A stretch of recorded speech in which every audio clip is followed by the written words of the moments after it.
them separated.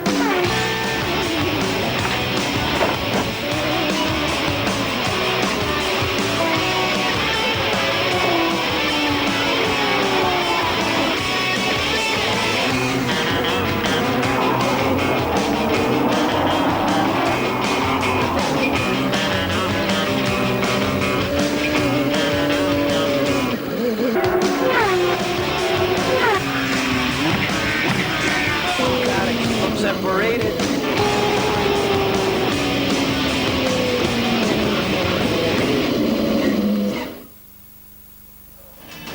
Live from Michigan International Speedway, it's the Michigan 500, presented by Speed Stick on one very, very hot day.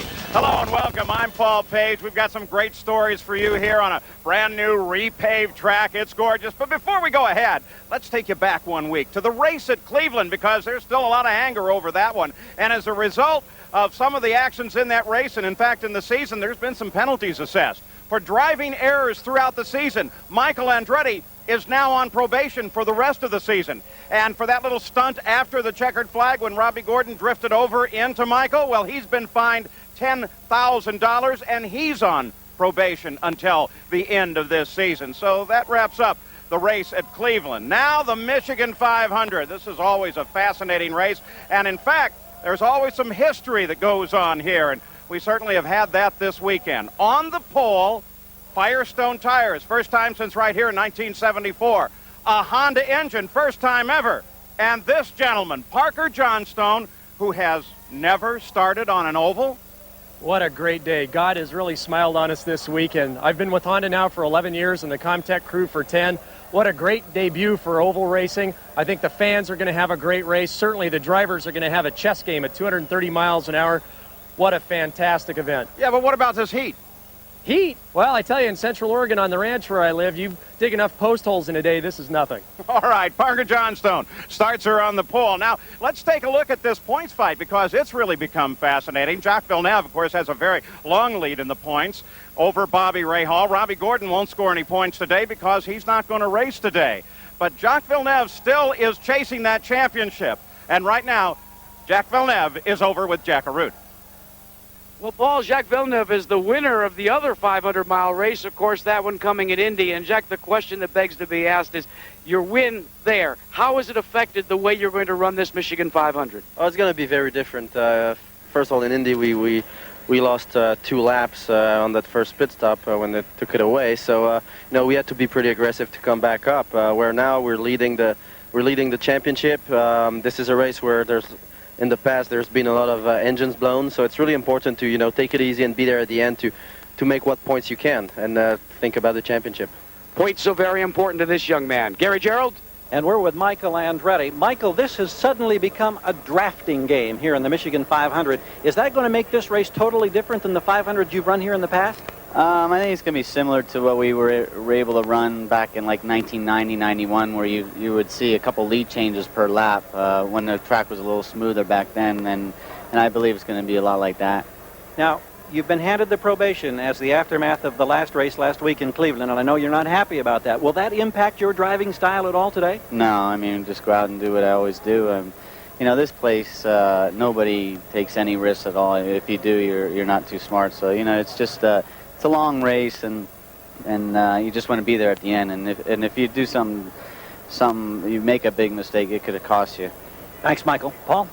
Well, we've already mentioned Robbie Gordon's week has not been great. He's not running here today, and the reason is an accident in practice on Friday. He broke a lower wishbone in the rear suspension of his car, hit the wall at 116 Gs, and the doctor said he can't run here. Yesterday we talked with him. Now, you brought along an interesting piece of information here, a note from the neurologist who cared for you at the Jackson Hospital, and according to him, he thinks everything is fine and there should be no restriction placed on you. But I guess in this instance, the IndyCar doctors have the overriding decision. Well, they do. There's a rule in CART that says if you get knocked out on a race weekend, you're not able to come back and race that weekend. That there's a 7-day minimum. Fortunately, we have a weekend off next weekend, and I'll be back in Mid-Ohio. How much does it hurt your still remaining championship hopes? It just kills our championship hopes. It's going to be really tough to make up 38 points in 4 races. In fact, it's so frustrating for Robbie Gordon that he's not even at the track here today. In the center of the front row, they're going to start rows of 3 here today. Teo Fabi, Teo, 1983. You were a rookie pole sitter here. Did you have any advice for Parker Johnstone? Well, it's maybe the first pole for Parker in an IndyCar, but he's a very experienced driver, so I don't expect any problem at the start of the race. And what about your effort? The new pavement, the car's been consistent. The car has been very fast the whole season, but we have to win our first race yet, and I think today we have a good chance because the car is very strong. But it's going to be a very, very fast race, and if you want to win this race, I think you have to run fast from the first lap. All right, Teo Fabi starts from the center of the front row. Another story here today is that of Jimmy Vasser. Let's go to Jack Arute. Well, Jimmy Vasser off a win at Portland, and then last week a strong third-place finish. You're starting to be spoken about as a potential winner here in the 500. What are your major concerns? Well, obviously, you know, making it to the finish, it's a very long and grueling race, and it's very hot today. It's going to be difficult on the car, and making sure my car works good in traffic. I think the guy who has the best car in traffic and dirty air is going to have a good chance of winning today if it makes it to the finish. Paul, everybody's talking about drafting. Well, drafting very definitely going to be a factor on this beautifully smooth track here today.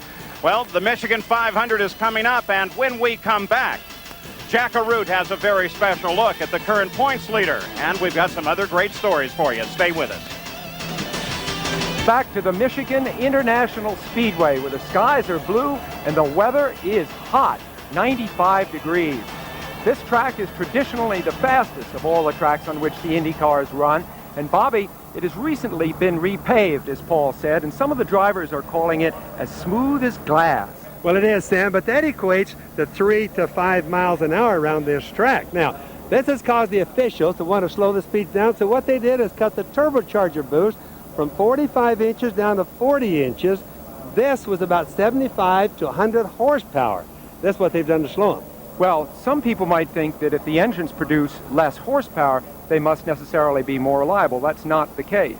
Well, the reason is they, in order to get back some of this speed, they turn more RPM. They're turning over 14,000 on a couple of these engines, 13 highs, 13s on a lot of them. And so what they're doing for the race in order to make them last 500 miles, they have what we call an overdrive, a bigger split than they normally have. This will let the engines turn less RPM for the long race.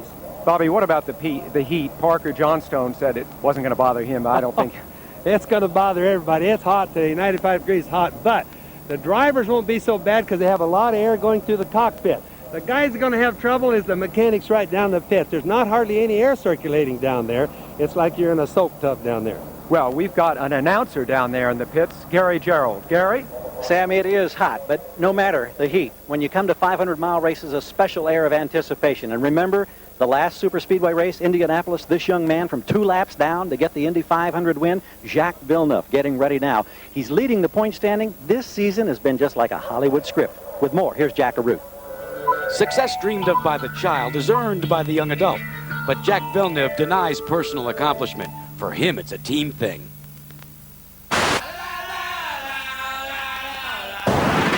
Well, I was born in Montreal, near Montreal in Canada, and I grew up in Monaco while my father was alive, following his career. And after that, I grew up in a boarding school in Switzerland. I got into racing because I've always wanted to race. I've always loved speed, risk, being on an edge. Jacques was only 11 when his father Gilles died in a terrifying crash, but there are memories. You know, I'm really proud to be his son. He's accomplished a lot in motor racing. He's a legend, basically. I don't know if a young gun is a lack of intimidation. It may have been an absence of intimidation, personal drive, and self-promotion, which quickly moved him through Formula 3, Atlantics, and into Indy cars. Every year I went up, it took a little while to adapt to the power, to the speed. But once you adapt to that and you're relaxed inside a race car, it feels like any other type of series. It's only that this one is very competitive. To me, it's not a choice between F1 and IndyCar, it's a choice between teams. Forget the legacy. How does he pronounce his name? Jacques Villeneuve. I got it, I think. But when we come back, we'll be ready for the start of the Michigan 500, and we'll take a look at the starting lineup on this very, very hot day. Grandstands are full, the engines are started, and we're very close to the green flag in the Michigan 500. So let's take a look at the starting field. On the pole is Parker Johnstone. In only his 10th start, the rookie qualified nearly 2 miles an hour faster than the field. In the center of the row, Teo Fabi. 2 of his career wins have come on ovals. And on the outside is Michael Andretti. He's the only 2-time winner in today's field. In the second row, Jacques Villeneuve. He won last week at Cleveland. And in the only other 500-mile race this year at Indy. The center is Jimmy Vasser, the Portland winner, making his second start here at Michigan. Outside is Mauricio Guzman, Big Mo. He was leading at the halfway point at the Indy 500. In row 3, it's Brian Herta coming off a career-best second-place finish last week at Cleveland. Paul Tracy is in the center of the third row. One of his 2 wins this year came on the oval at Milwaukee. Outside is Danny Sullivan, the winner here in 1988. In the fourth row, Andre Ribeiro. He's running the same Honda engine that sits on the pole. In the center is Adrian Fernandez, who has scored points in the last 6 races in a row. And outside is Scott Pruitt. The last win for Firestone Tires came here in 1974, and Pruitt's racing on him. In row 5, Al Unser Jr., the winner of the fastest 500-mile race ever here in 1990. In the center is Raul Boisel and Jill DeFerrin. In row 6, Bobby Rahal, Emerson Fittipaldi, who scored his first IndyCar victory here 10 years ago, and outside is Eddie Cheever. In the 7th row, Carlos Guerrero, Buddy Lazier, and Stefan Johansson. In row 8, Lynn St. James, away from her announcer duties, back behind the wheel. Eliseo Salazar is in the center of the row, and outside is Alessandro Zampedri. In the 9th row, 2 cars, Christian Fittipaldi and Hiro Matsushita. We already mentioned to you that Robbie Gordon's car has been withdrawn. He will not start here today. So on the line, 250 laps, 5 miles, a 2-mile high bank speedway. Fuel stops come about every 34 laps or so. And in the Nations Cup battle, the United States continues to dominate over Canada and Brazil. And that one will go down to the end of the year, no question about that. In today's field, mostly Renards. There's the engines and the tires. And in the Manufacturers' Championship now, Ford Cosworth still pulling ahead of Mercedes-Benz. Now the crowd on their feet, waving them on. Let's go pit side before the start at Jackaroo. Well, Paul, just about 4 hours ago, Rick Mears, the multi-500-mile champion who has since retired from IndyCar competition, moseyed over to Parker Johnstone's pit area and had a half-hour conversation with Parker Johnstone. The whole conversation centered upon 2 things: how to start this race and how to stay out of trouble. Afterwards, Parker Johnstone said, "I believe I've got exactly the advice that I need." Gary? We're in Parker Johnstone's pit, and the crew has just learned from engineers who monitor track temperatures 138 degrees as we await the start of this race. That's the surface temperature of this 2-mile oval. We've talked about the stresses, the loads on the suspension of these cars in the past. The bumps are gone.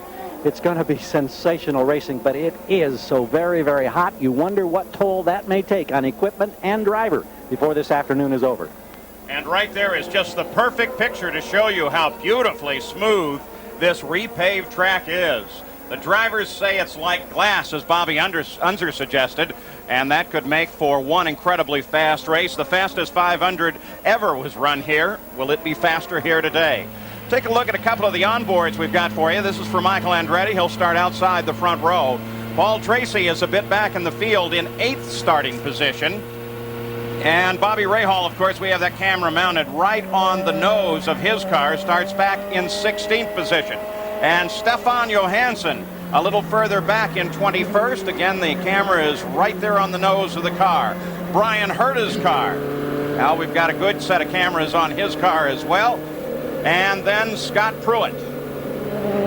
So plenty of onboard cameras to show you here today. Should make for one exciting afternoon. Remember, the onboard cameras last year captured the tire exploding on Robbie Gordon's car live right as it was happening. Those onboard cameras are terrific. Look at the crowd, just gigantic here today. In the pits, the teams are all ready as they are now on the pace lap.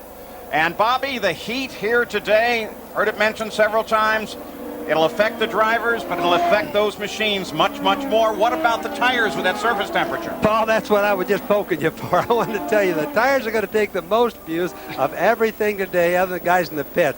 The tires, remember, it's the sun shining on the track. That's what causes the top surface to get really hot, and that's the part that affects the tires. All right, it's rows of 3 here for the Michigan 500. Full sitter, rookie, first time on an oval, Parker Johnstone. Awesome responsibility, but he is a veteran racer, and everyone seems to have good confidence in him. The pace picks up as they come off of turn 4. We watch for the green flag. Parker lags back just a bit, and it's a non-start. They'll start counting laps.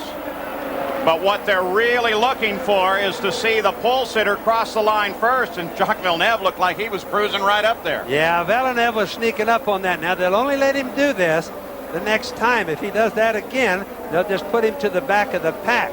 So they'll be watching for that. Wally Dallenbeck's, that's not too far from us here, looking at the same thing we are.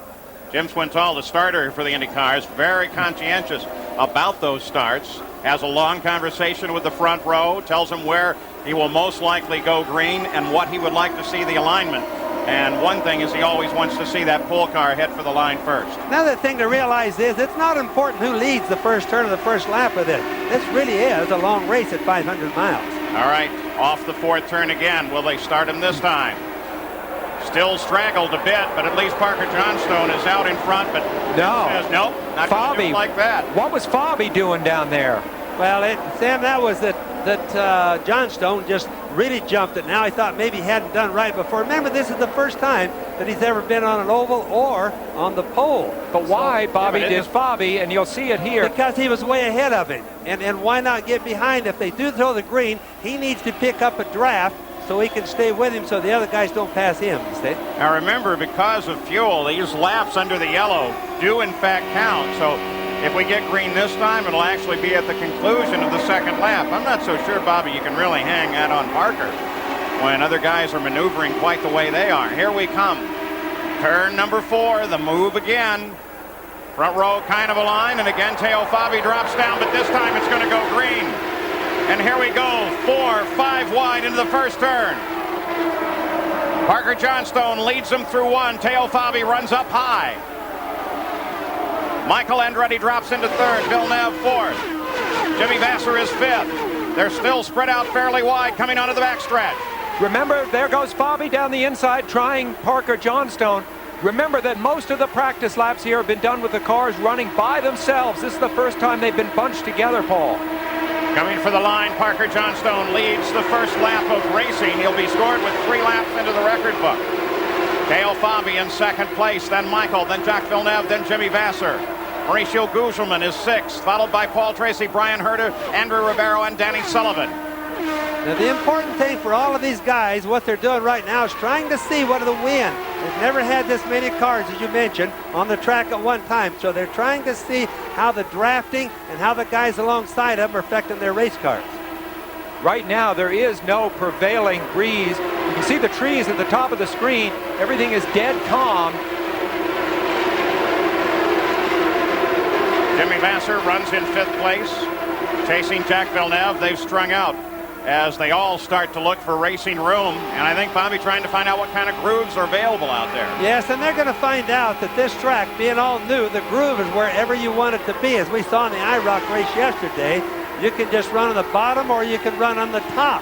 And that's what these guys are going to figure out by the time they run 500 miles. As we saw Parker Johnstone a little while ago, he was absolutely right down on the white line and still was leading. Looking back now to the battle, 4th, 5th, and 6th. Villeneuve, Vasser, Paul Tracy. Tracy closing up on Vasser. You see Villeneuve there in the blue car just coming by. It's not unusual for him not to lead. Remember, he has a commanding lead in the championship, but he rarely leads the races from the beginning. He has a very cautious approach to the first laps. Paul Tracy on the charge, closing on Jimmy Vasser. It's amazing, Paul. I talked to a lot of the drivers the last couple of days and the team owners, and they realize that often there are not very many cars finished. Whoa, car into the wall. That's Carlos Guerrero. So we're yellow. By the way, Eliseo Salazar jumped up 5 positions in the first couple of laps. And by the way, look at the extent of the damage.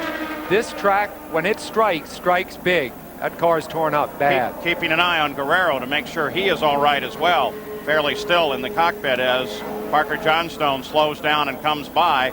The IndyCar safety crews are already there, each a specialist in either extrication or medical or fire. Now, he obviously went into the turn backwards. Somehow or another, there was a spin. You can see that's the left side. Took all the brunt of the damage. The tire and the wheel suspension. That piece on the right is the right rear hub assembly.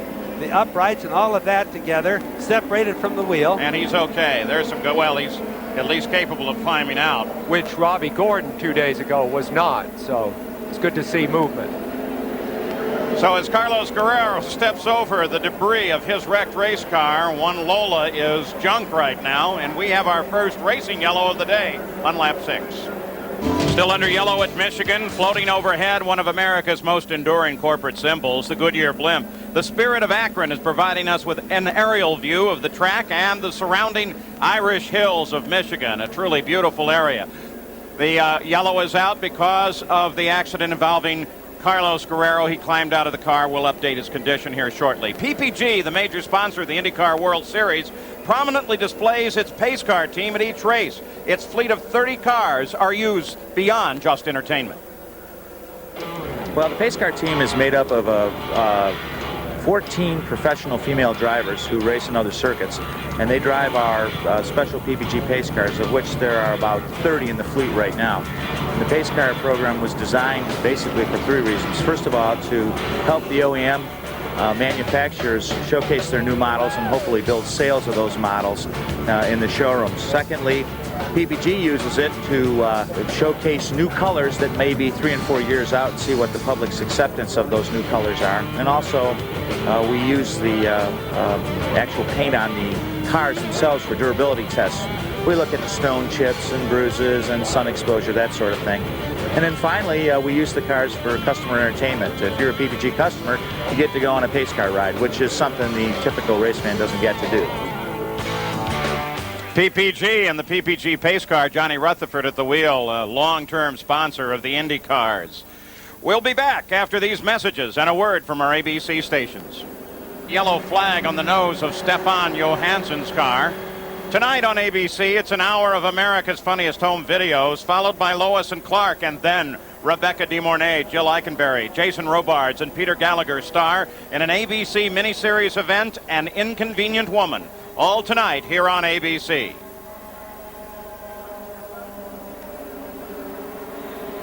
So still yellow here, so we've got some time. Let's go down to Gary Gerald. Paul, you mentioned at the head of the show there was a very serious incident involving Robbie Gordon on Friday in practice when a failure in a suspension part in the left rear sent him into the wall.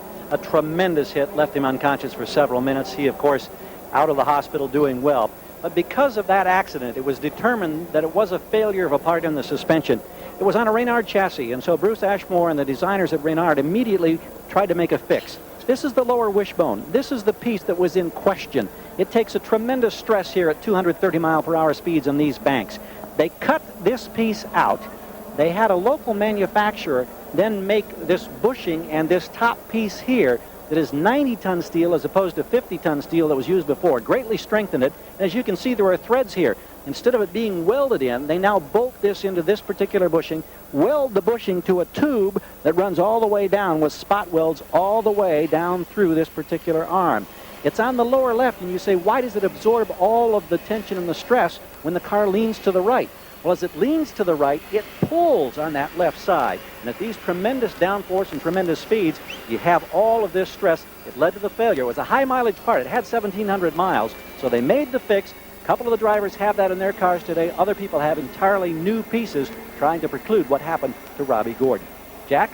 Gary, let's try while we've got the luxury of some time for IndyCar engineering for dummies. Now, here's an Indy car without any of its rear wings or front wings. You see the large tires up front here.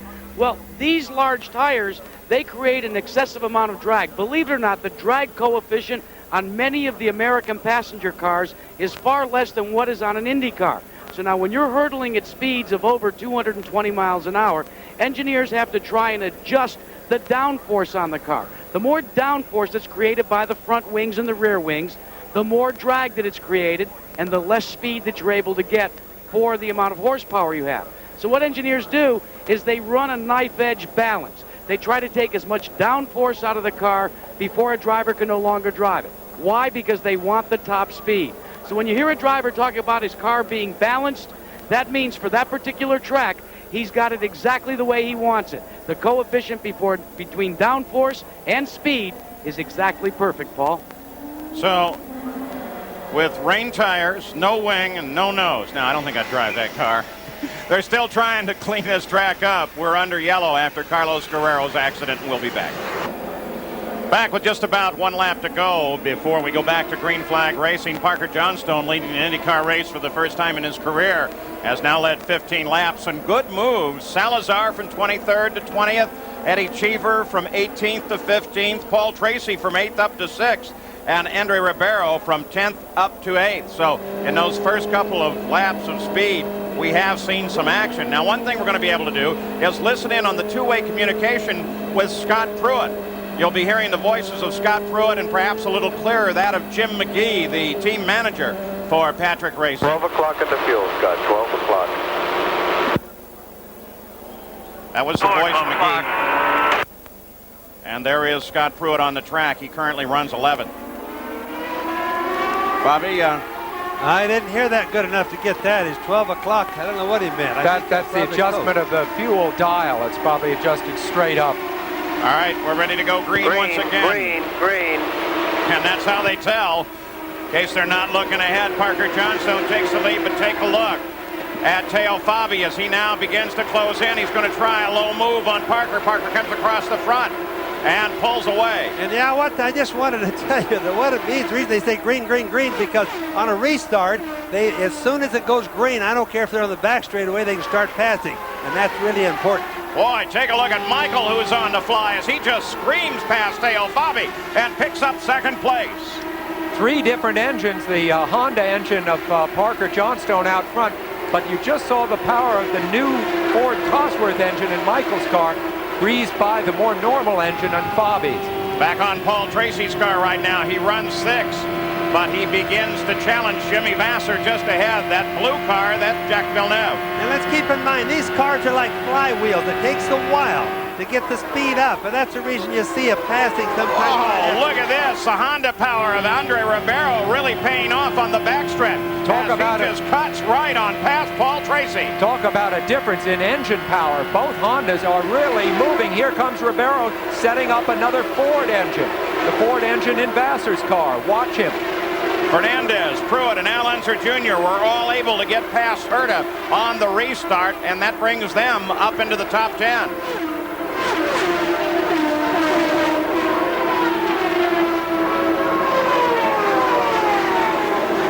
Fernandez still on the move there.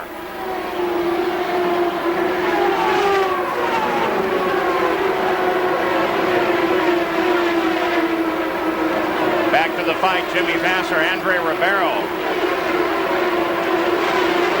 Fight for 6th place, Bobby. The Honda will no doubt have more power than the Fords do. It's been running that and showing that here. But it's not passing as easy. You have to remember, it's a flywheel thing here. In order for everybody to get equal like they are now, it takes about 2 to 3 laps to get this flywheel going in full swing. And it's because they have less boost, less horsepower. The aerodynamics are really what's working more on these cars than the horsepower is. Looking back at Scott Pruitt as he tries to do everything he can to get up into the front and into this fight.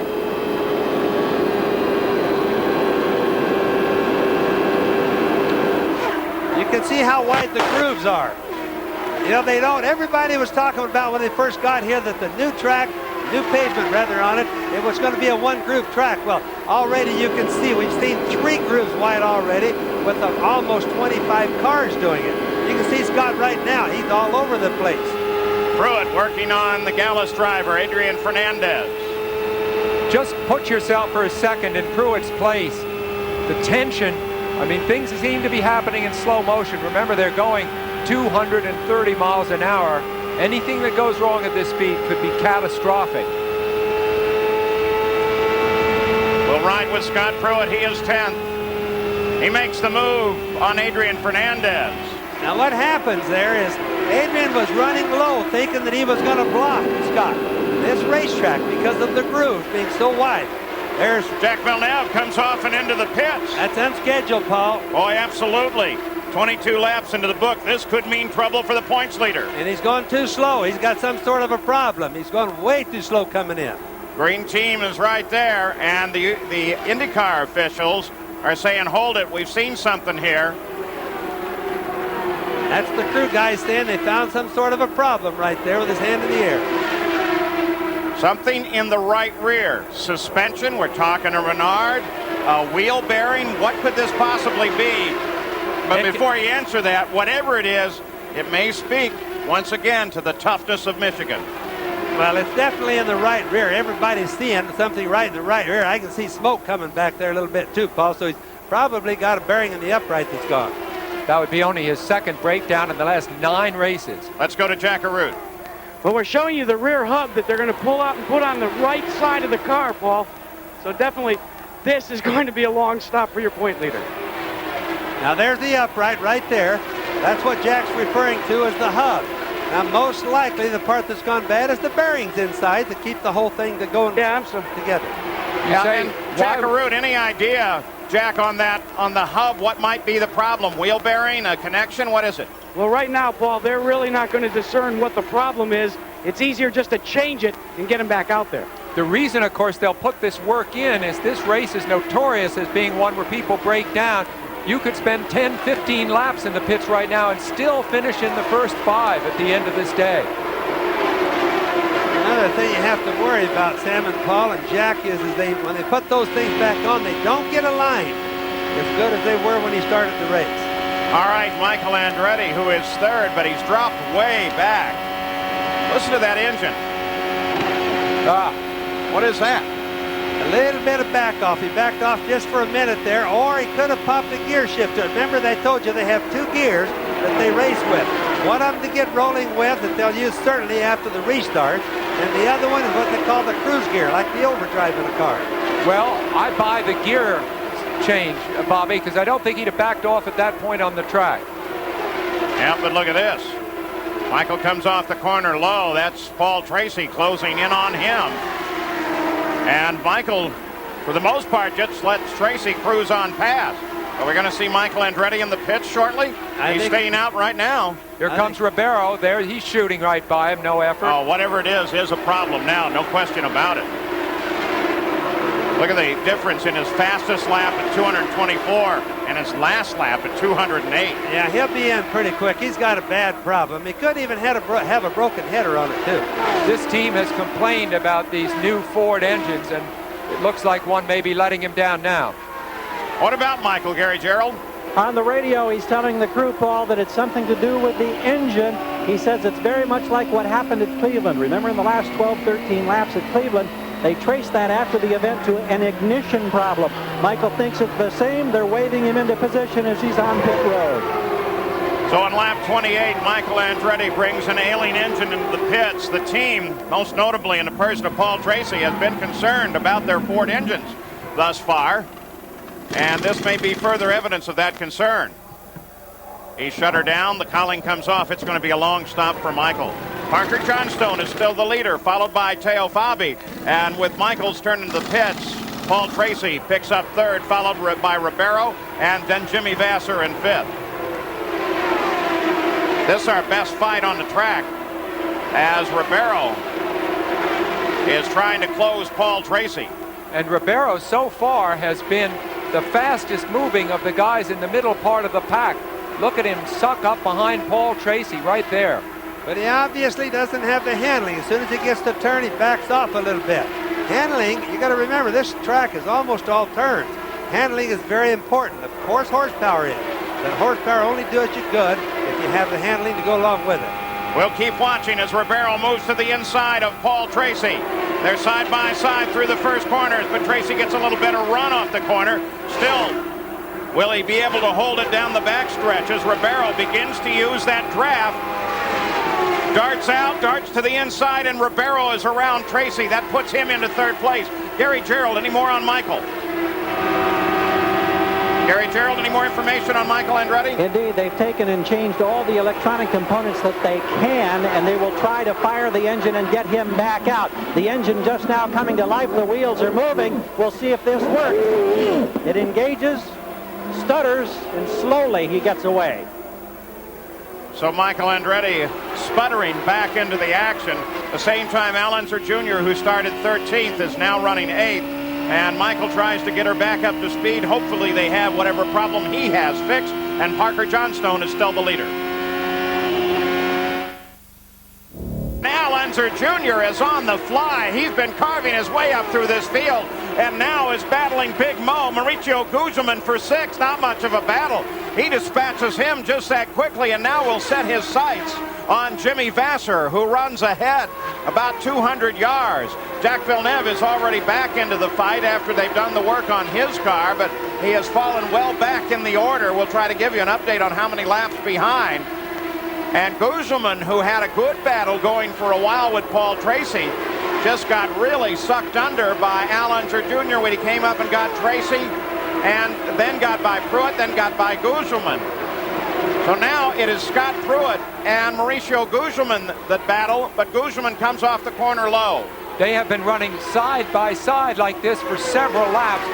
Bobby, I'm glad that the boost was cut back and the speeds cut back a little bit. This seems awful fast as it is. It could have been another 5 to 8 miles an hour faster without those horsepower restrictions. Everything is pretty much the same, Sam, except that it takes them a while to get up to speed. That same old flywheel effect. A heavy flywheel takes a long time to get turning. Look at Guzman fall back suddenly. It's going pretty good. Guzman fell back suddenly behind Pruitt. Parker Johnstone is still the leader. We've had one incident today. Carlos Guerrero, he's now with Gary Gerald. Carlos, can you tell us what happened in that situation that ended up with such a heavy impact on the wall? Well, yeah, the Airdis car was all weekend with understeering. I don't know what happened, but this morning is still the same.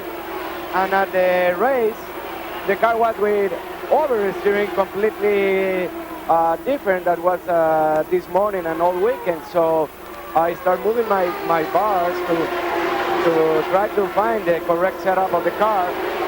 And I ride to turn number 3 and I lost the car. We're happy that you're all right. Thank you for your time. Thank you. Scott Pruitt chases Al Unser Jr. Continuing battle for 6th place. Now this is pretty much of a race right here that we can kind of look at between engines. Both of these cars look like they handle about the same. Little Al in the front car there is the Mercedes, and Scott Pruitt is in a Ford. Let's watch this one. We'll listen to Scott Pruitt. So in a fight like this, I doubt he's on the radio too much at all.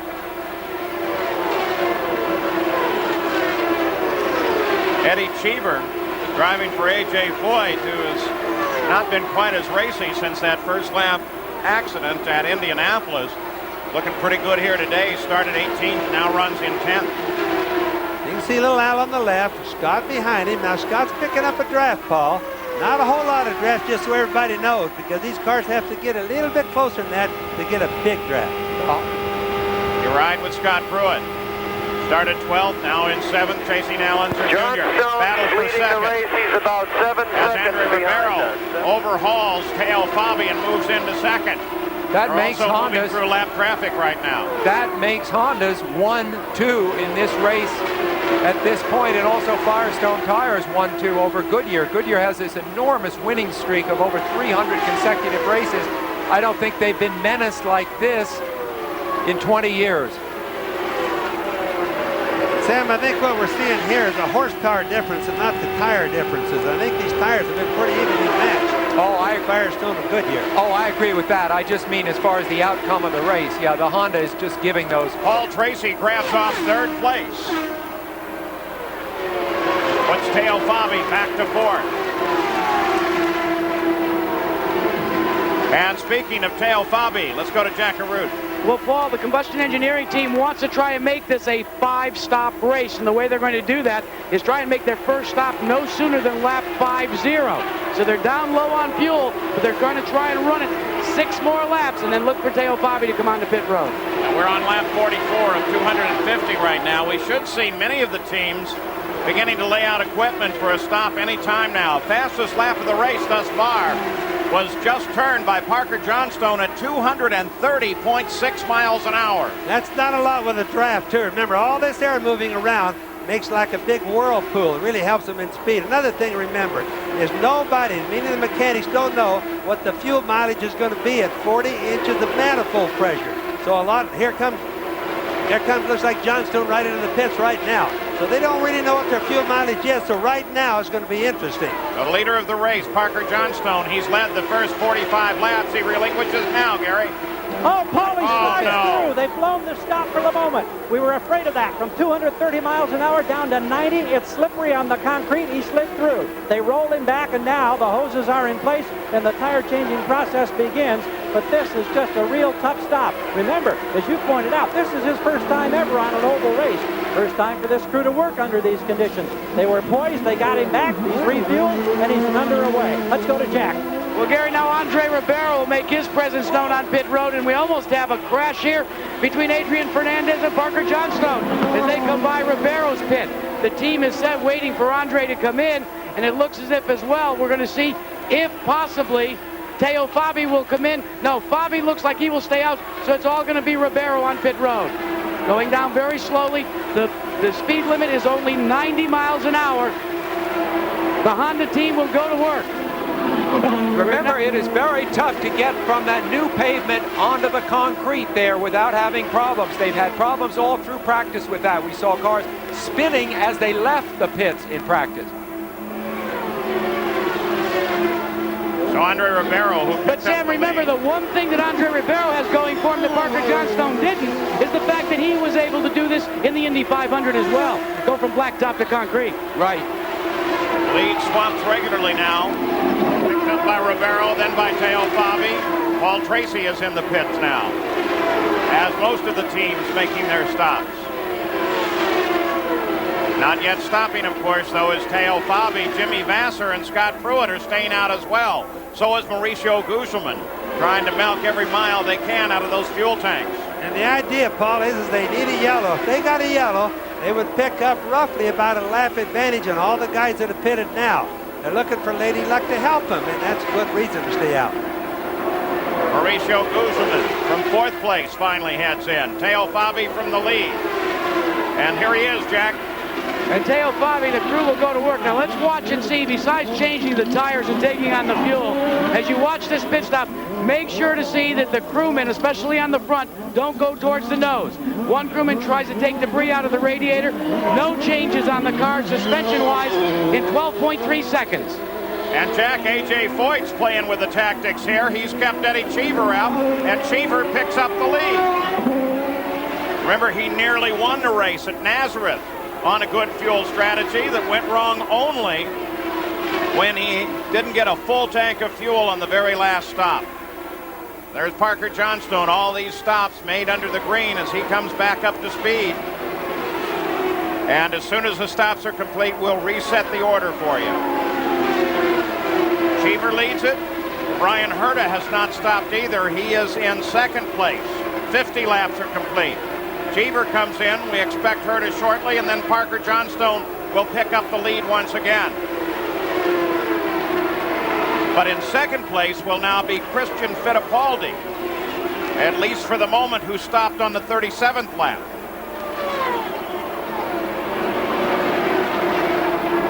Now here's that situation with Parker Johnstone. And he just slid past his pit and over the hose. And Bobby, I would think that that's a violation, is it not? I've been waiting for the black flag to come up from Wally Dallenbeck, because running over a hose brings out a stop-and-go penalty. And there's a really close wreck between Fernandez and Johnstone right there. That really got close, causing Adrian to go back around. And that's what they're going to do with Parker. It's going to be a black flag for Parker Johnstone. Brian Herta stalled his car. You got to figure it's Johnstone's first stop. First pit stop ever in his life. He comes in. He doesn't know what the speed is like. They've been running 230 miles an hour. Well, Paul, Brian Herta had a near miss and one full miss. First, he slid very similar to Parker Johnstone as he come into the pits. When they had completed their work, the crew started to set him down. He stalled the motor. They got it restarted, and he almost stalled it again. Some of these drivers are having a great deal of difficulty getting traction off the concrete. You know, one of the reasons for that, the concrete is still fairly new, and it's a little bit rough on the top. Now a correction. They've not called for a black flag on Parker Johnstone. They have called for one on Buddy Lazier. And we'll try and sort those two reports out for you and find out what the plans are. There is Parker's pit. The IndyCar officials there, Billy Camphausen there on the left. Traxon is in charge of that area of the pits. Gary Gerald, the Penske cars have both been in. Before we address that, Paul, a quick word from Doc Peterson of Comtech on Parker Johnstone. What was the ruling they just gave you, the IndyCar official, on running over that hose? Yeah, they said because only the front wheels went over the hose, there's no penalty. So you dodged a big bullet right there. Yeah, we sure did. He just misjudged on the carbon brakes. They were cold, and the car didn't stop. Okay, thank you. Now, regarding the Penske team, there was a problem for both Al Unser Jr. and Emerson Fittipaldi. Jr., the jacks retracted. They had to send them down a second time. He was held an extra couple of seconds, a problem with an air gun, and there was a problem with a wheel wrench also for Emerson Fittipaldi that lengthened his stop just a bit. Both men did get away cleanly and are on the circuit now. So Parker Johnstone has the lead once again. In second place is Christian Fittipaldi, due to stop any time now. We'll be back after these messages and a word from our ABC station. Well, a lot has happened in the past few minutes. Parker Johnstone had a display of smoke at the back of the car. May have serious engine problems. He's in the pits. Raul Boisel, the same sort of situation. Andre Ribeiro picks up the lead. Let's go down to Gary Gerald.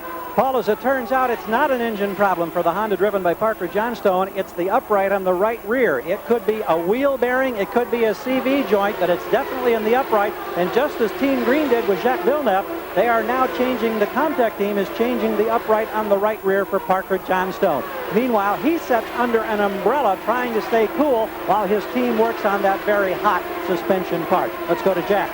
Well, Gary, one man that won't complete the 500 miles is Michael Andretti. And Michael, you were real strong, had a lot of horsepower, looked like, and then it went away, not all at once, but little by little. Yeah, something started to develop a miss in the engine, and it got worse and worse to the point where I couldn't really stay out there. So I came in, they tried to replace everything, and went back out, and it still was missing. So we're done. A lot of talk about 1996, especially with the performance in Indy and then the performance here again by the Honda engines. Could there possibly be Honda power in the future for Newman Haas Racing? I don't know what's going to happen there right now, but the Hondas, they've done a good job, and it really showed this weekend. Well, it's tough to see out. Certainly showing right here, Andre Ribeiro in front. By the way, Joe DeFerrin also came into the pits. They have the cowling off of his car now, and Ribeiro leads for the first time in his IndyCar career. Second is Tracy, third is Teo Fabi, then Scott Pruitt and Mauricio Gugelmin. Ribeiro's domination suddenly in this 500-mile race, Paul, doesn't it remind you of the way the last 500-mile race almost ended with Scott Goodyear running for the same team with the same mechanical setup as Ribeiro has now, almost winning that race? I think the main thing we got to start watching for today, we've seen too many of these right rear upright bearings going bad. And that's what everybody else, now all the mechanics and the team leaders up and down pit row are talking to each other and figuring this stuff out. So they're going to be checking their cars and telling their drivers on the radios, if you feel something weird on the right rear, come in and let's check it, because that's a very dangerous thing. If that bearing seizes up, something breaks back there, it's a guaranteed wreck if they're still up to speed. And now they've indicated Raul Boisel is retired with an engine problem. Scott Pruitt, he started 12th, now runs in third. Here is Brian Herta, who runs 13th now. We'll take a lap with him.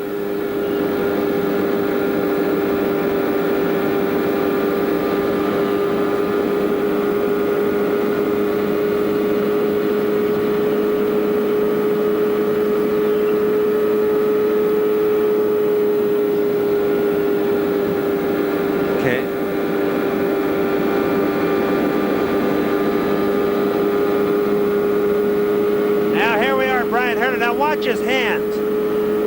This shows you how smooth the racetrack is. Right here now, used to be real rough. Their hands used to take a big step. Coming out of turn 4 here now. Up really close to the wall. Kind of straighten this little dog leg in the front straightaway out. Wide open, never backing off. Remember, with 40 inches of boost, they don't have a lot of pressure. Into turn 1, going right by Penske's new office bases.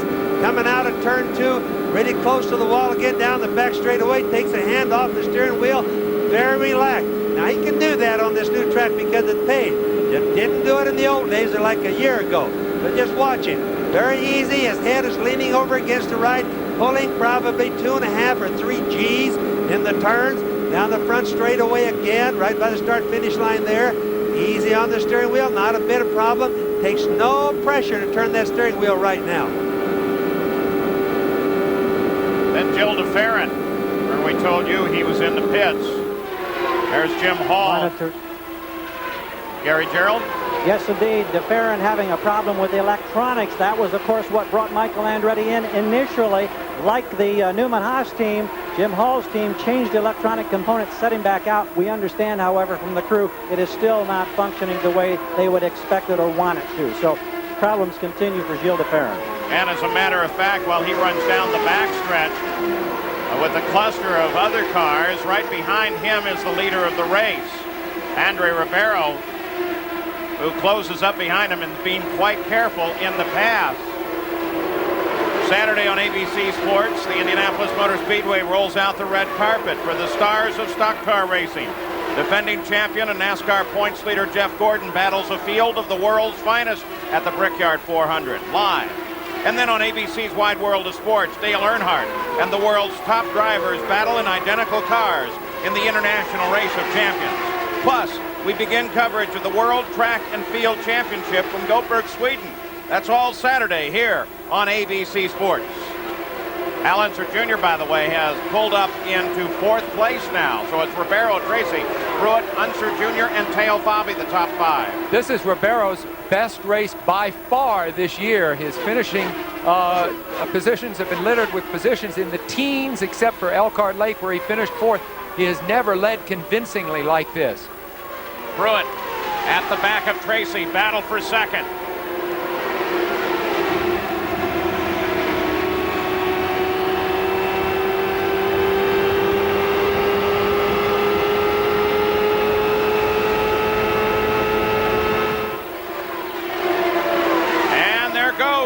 Scott Pruitt as Tracy gets a little bottled up behind Jill DeFerrin. And Tracy doesn't seem to be able to respond to that challenge readily.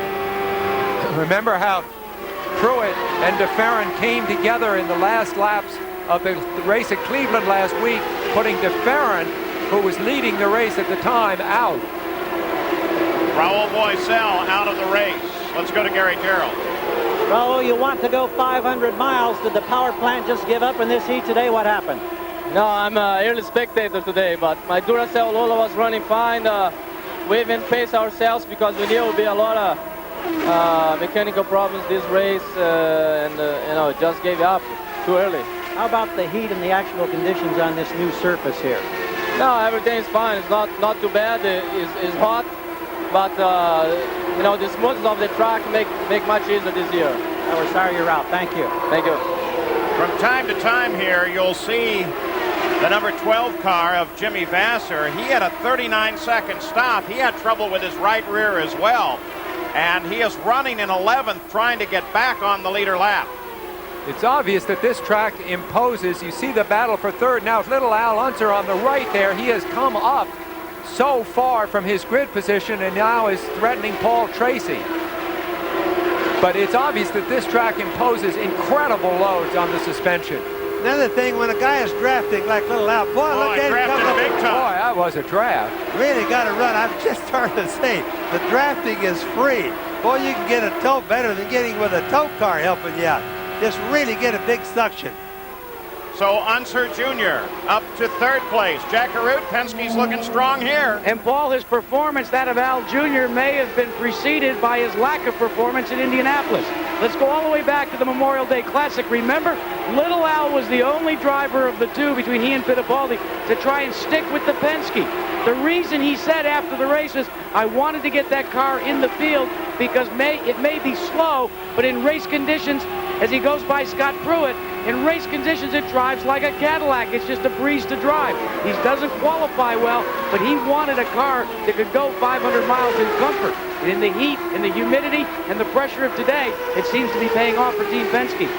Al Unser Jr. around Scott Pruitt into second place and just puts his teammate Emerson Fittipaldi, who's running 12th, 1 lap down. Let's go to Gary Gerald. In the Derek Walker pit, of course, no Robbie Gordon today, so that puts it on the shoulders of the rookie who was second in the Indy 500, Christian Fittipaldi. He thought that he had a problem in his first experience here at Michigan. It turned out what he thought might have been a wheel bearing failure at the rear of the car, the wheel balance fell off, and so the car out of balance. He brought it into the pits, tires changed, he's back out there, Paul. Well, Scott Pruitt running through the field. Bobby, I wanted to look at his onboard shot. Look at that tire. Look at the front tire. Does that tell us anything? Well, all that is a little hair growing around it. It really isn't anything wrong. It could possibly be a blister, but it's not likely. The reason you can kind of tell that is Scott hasn't slowed down all that much, and it doesn't seem to be getting any worse. The rubber should start throwing off pretty quick if it was a blister, or if it is, now leak right there, it kind of went away. I think what we'll see is if it's a blister, he'd be in by now. Well, I love these high-tech explanations. Little hair growing on the tire, says Bobby Unser. Andre Ribeiro leading for the first time in an IndyCar race. Out in front. Al Unser Jr. is second, 78. Second round of stops beginning now as Paul Tracy has made a stop in the pits. Routine under green, in and out. Leader is still Andre Ribeiro, followed by Al Unser Jr. and Scott Pruitt. Goodyear has a formidable presence here at the Michigan International Speedway, not only on the track, but also above the track with the Goodyear blimp Spirit of Akron hovering overhead, providing us with spectacular aerial views. So now we anticipate stops by everyone in the field, save Tracy, who has just made a stop. The question, Jack Arute, I would suggest to you, though, is tire wear. Well, Paul, we may see the first chink in the armor here in the Teo Fabi pit. They had to pit 5 laps earlier than they had hoped to because of a blistered right rear. It's right behind there. You can see the blisters on the tire there. So the first thing that the tire engineers do when they see a blistering situation is check the black book, check the tire pressures, check what conditions the tire ran under. This should not be a cause for immediate concern, but you can be sure that the tire engineers are huddled over here and they're discussing the situation right now. Also, keep you informed, we've got a report that there may be a tire problem with Scott Pruitt as well, and the leader will be pitting, Andre Ribeiro, in 2 laps. Problems sometimes are encountered while coming into the pits here because the car is raced with these carbon fiber brakes in order to save weight at the brake. They don't heat up quite as easily. They're not as well balanced when you stop. So sometimes you see them have trouble coming in. Watch Al Unser Little Al. Jr. running second, peels off. So does the leader, Andre Ribeiro. So Little Al follows the leader into the pits. And we'll watch both of these cars as they come to their marks simultaneously. Ribeiro closest to you, Al Unser Jr. well down the pits. Classic racing.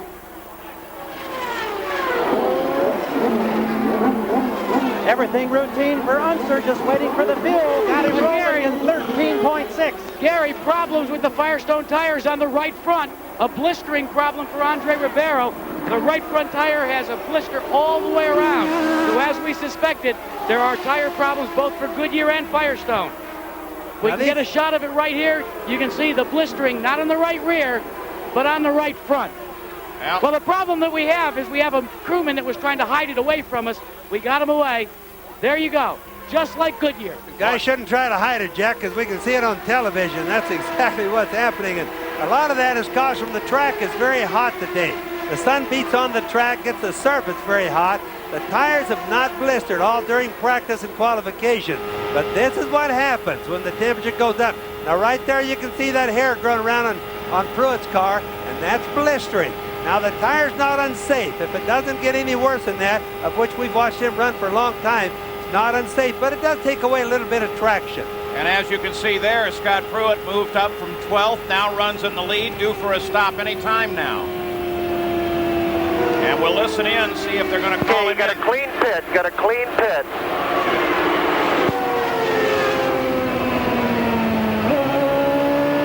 The speed limit, be careful about them locking up the wheels.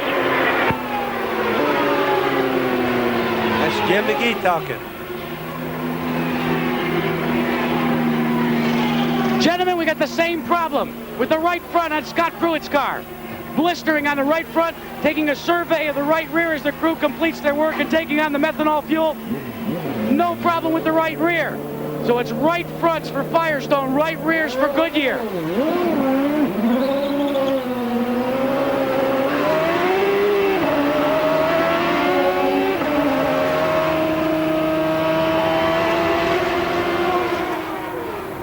Paul Tracy suddenly slowing down. Was running in 8th. Heading down into the pits, but remember, he was just there. Got something wrong because he was too low to be coming into the pit, Paul. And the leader is now Mauricio Gugelmin, who should stop any time now. But remember, there he is. In fact, he may be dialing for the pits right now. He is. He led the most laps at the Indianapolis 500. Jimmy Vasser will assume the lead. That is assuming he does not come in. If he does not, then Andre Ribeiro is back in the lead, followed by Al Unser Jr. Fittipaldi, Emerson in this case, makes his stop.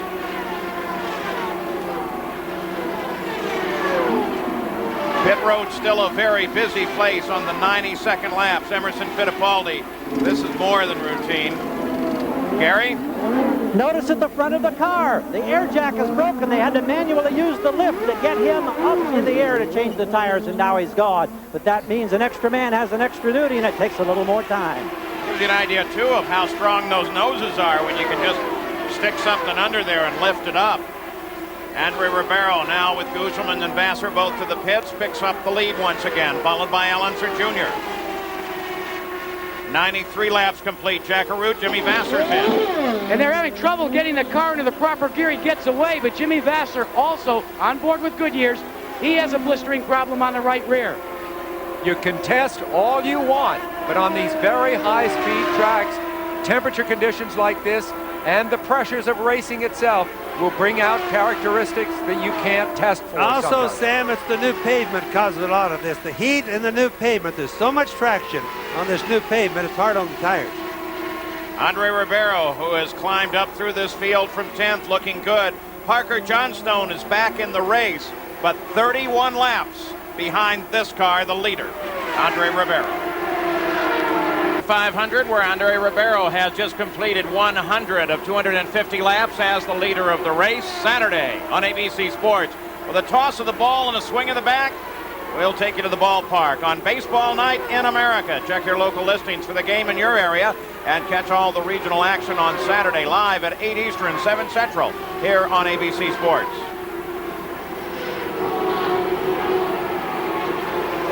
Emerson Fittipaldi's been given a black flag for pit speed limit. Let's go to Gary Gerald in the Newman Haas pit.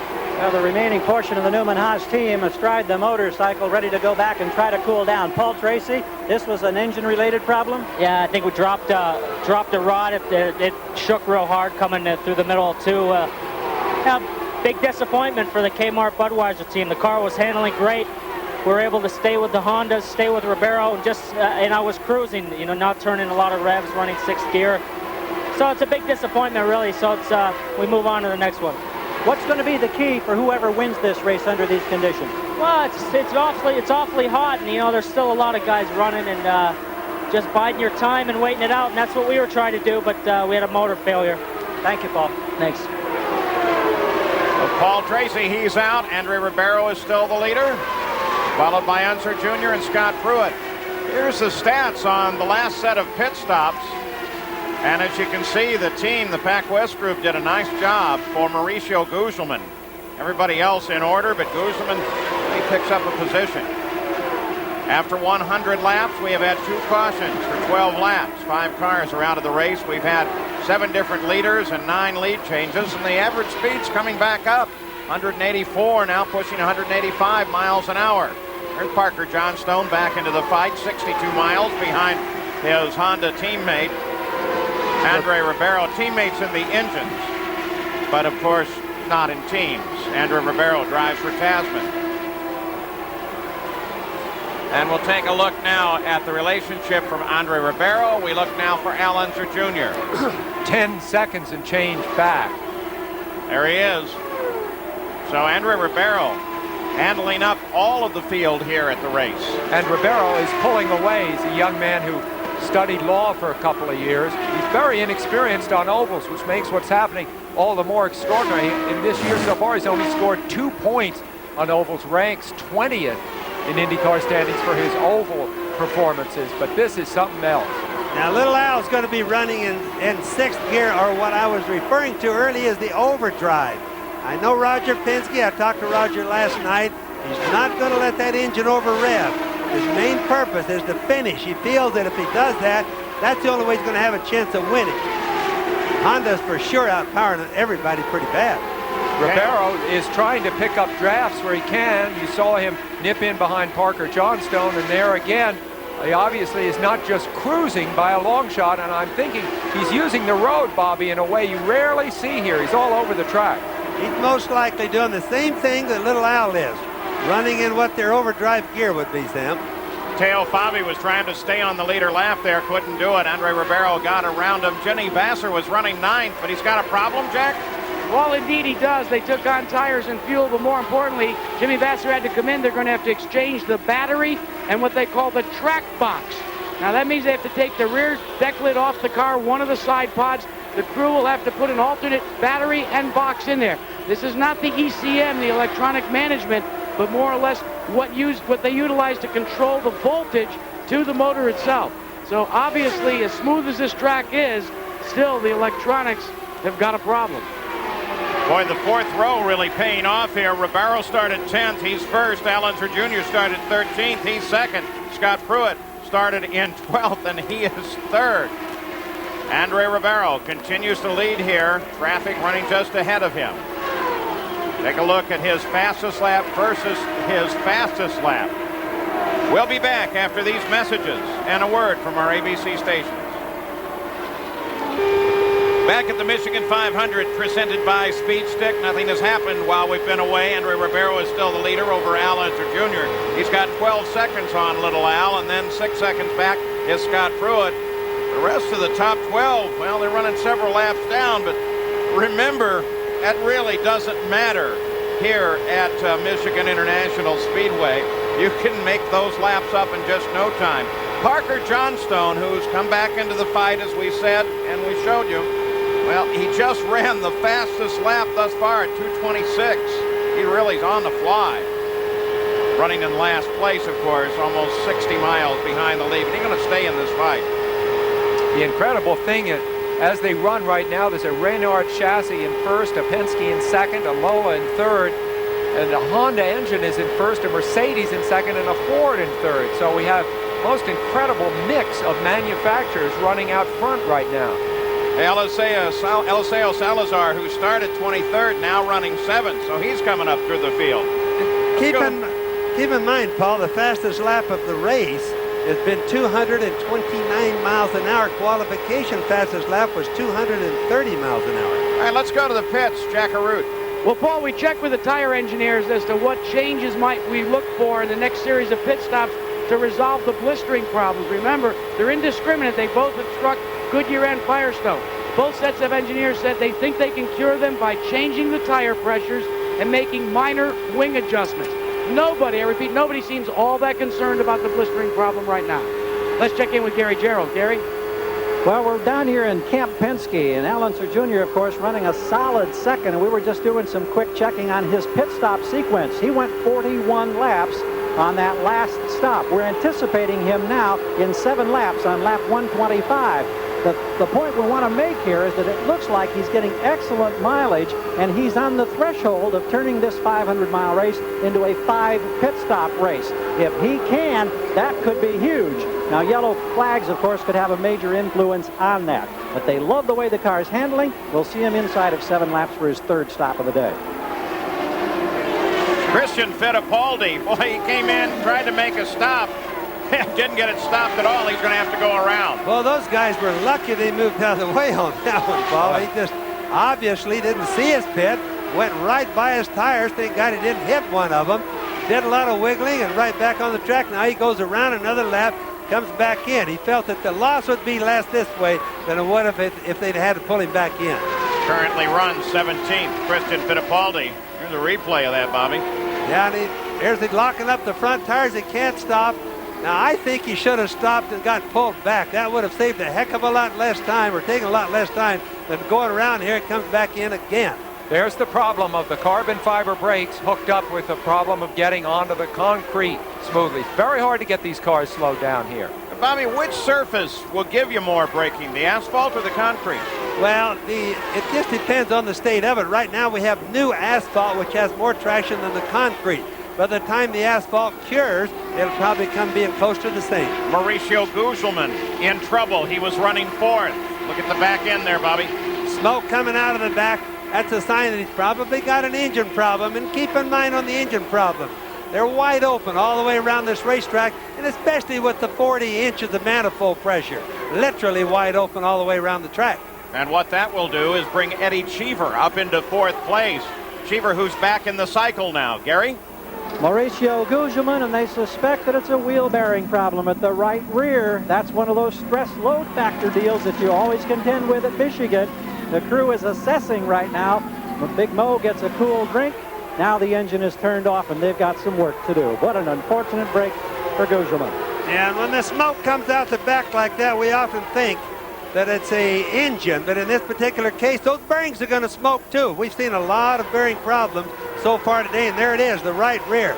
Those guys already knew it. And what happens is the car starts wiggling on the racetrack. The drivers have already been told that they're going to have or could have these problems, so it's just a normal thing. But the reason they keep changing them is almost all the guys seem to be having this problem. So how it turns out on the end is the guy that does the fastest work in a hurry going to come out ahead again. I think that, I'm not absolutely sure of this, Bobby. I think the problems are being confined mostly to the Renard cars. We'll have to keep tabs on that. Certainly not to the Penske cars, and I don't believe to the Lolas either. Let's keep an eye on that. When you saw Christian Fittipaldi come into the pits and then go back out, you also saw him run over, not with just two wheels, but all four wheels, the hose. And so they black flag him, bring him in for a stop and go penalty. But as all these other people fight their problems, this guy just keeps motoring. Andre Ribeiro still the leader, and the leader now by 11 seconds over Al Unser Jr. But I mentioned that if the suspension problems are hitting Renards, you're looking at a Renard right there. So, does trouble wait for Andre Ribeiro or not? You know, the mechanics that set up these things, these bearings are great big ball bearings, giant ball bearings in the right rear uprights that are going bad. And it's how much preload, how the mechanics set them up. And some of the guys in there use a different type of grease than the other guys do on those bearings. They always are overused, though. Gary Gerald as Little Al comes in. This time it was 37 laps as opposed to 41 laps on the last tank of fuel. Not anticipating any changes on the setup. Oh, he engages the gears. The car moved forward a couple of inches, no problem. Now he's away in 13.5 seconds. So the stop-start once again. Al Unser Jr. comes in after 37 laps out on the course. And 37 laps of green, we might add. Fastest lap of the race thus far, Parker Johnstone, lap 84, 231.7. That is faster than qualifying. He's really raised the price of poker here at Michigan. Problem is, right rear upright went out on him. The Mercedes-Benz has managed now 37 laps between fuel stops. The Honda, Andre Ribeiro, he's got at least 39 laps since his last stop. And Scott Pruitt, Ford Power, right now at 35 laps. You saw this car just moments ago, Adrian Fernandez, as he battled Teo Fabi, and in doing so picked up fourth place. Expect the leader in shortly. And he already begins to slow down. Andre Ribeiro in for routine service. Once again, this fellow who has never led an IndyCar race before this day, doing a terrific job.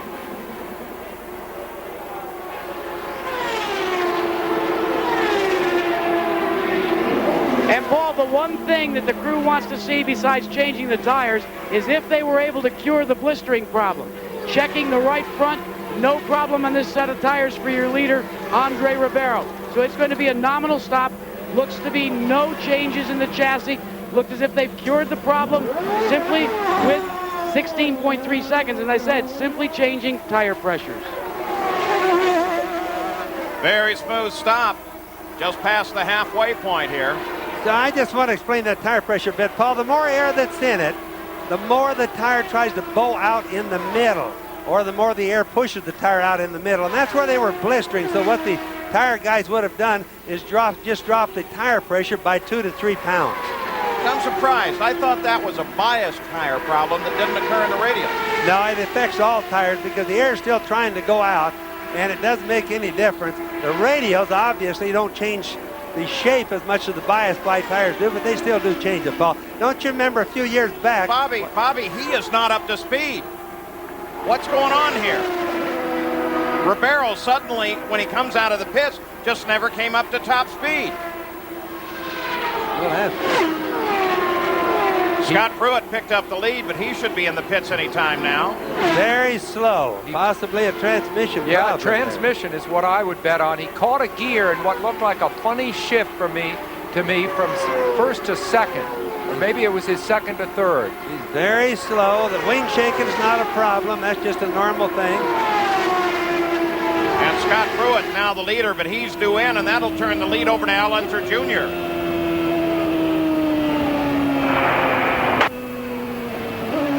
Got a clean pit in, and then they're working on the car in front, but we're in good shape. Again, a little blistering there on the right front, Gary Gerald.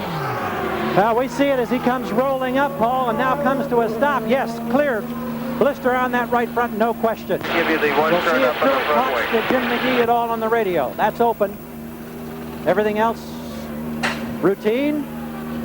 Now a change in the front wing angle attack, and it's a major change. Pruitt's rolling. 17 seconds. But the concern has got to be over the wear in those tires up front. And what they did, Gary, is they turned up the right front wing, more downforce. They're going to put more pressure on the right front tire because he can't race as long as that thing is blistering the way it was. Well, Paul, I'm down here with Andre Ribeiro. I asked the crew if they knew what was wrong. They shrugged their shoulders. They have taken the hood off. This looks as if it could be terminal for Andre Ribeiro. In fact, it is. He is going to get out of the car. What a tough break for this young man who had such a great ride here today in the Michigan 500. It's all over. We'll talk to him shortly. And Al Unser Jr. is now in charge. You saw him as he came around Scott Pruitt as Pruitt was coming out of the pits. So little Al, having just made a stop, is now the leader of the race. This is where Al Unser Jr. won his first ever oval race. It was an IROC race back in 1987. So there's the leader of the race. We'll look back, see if we can find Scott Pruitt, who was a good 15 seconds back. And there he is. So that's the interval, first to second. Al Unser Jr. over Scott Pruitt, but a yellow flag could change that very quickly. Brian Herta has not stopped in his third. Nothing has changed here. Al Unser Jr. is the leader, followed by Scott Pruitt, and Brian Herta should be heading into the pits anytime now, but there's a surprise in the Tasman pit, Jack. Well, Paul, a lot's changed down here. Andre Ribeiro had gotten out of the car, had taken his harnesses off, his helmet off, was sitting down ready to give a lengthy interview with Brazilian TV. We were to follow. And now do you hear the noise? That's Andre Ribeiro's motor. The crew went to work. They isolated the problem to the wiring harness, not the motor. And now Ribeiro scampered back into the cockpit. He is back at the controls, and they're going to send him back out. He is so excited he's having trouble getting the car started and slipping the clutch to get it into gear. It's running a little rough. And now it looks as if they're going to stop it again. Gary? Well, Andre Ribeiro, of course, is on Firestone tires, and Al Spire is the manager of Firestone Racing. Now, we've seen wear signs on some of these fronts, most recently here with Scott Pruitt.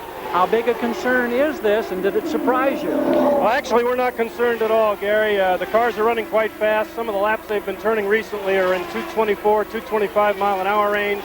We have a harder compound tire that they can go to if they want, but all of the teams that are running fast, Tasman and Scott Pruitt in the Patrick Racing car, prefer to make chassis adjustments and stick with the tire they have, and we're not concerned about it right now. Appreciate it. Thank you. You're welcome. Jack? Well, so far, Andre Ribeiro is now officially out of the race. They are going to roll it. And you can see this gentleman right here. Well, he's with Brazilian TV, and with Andre being his countryman, you give professional courtesy.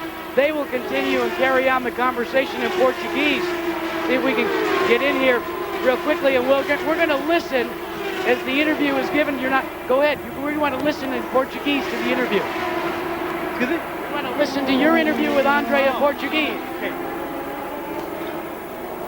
Pois é, esse microfone é da ABC, eles querem acompanhar a nossa entrevista em português, a rede americana ABC. André, difícil, né? Você estava liderou muito essa corrida. Qual a sensação? É um super desapontamento, mas não acaba aí, tem muita coisa pela frente. E eu tenho certeza que a gente chega lá. Well, it's very obvious, and I don't know anything about Portuguese, but right now I'm sure Andre Ribeiro said that he was one of the most disappointed drivers ever to come down the pike.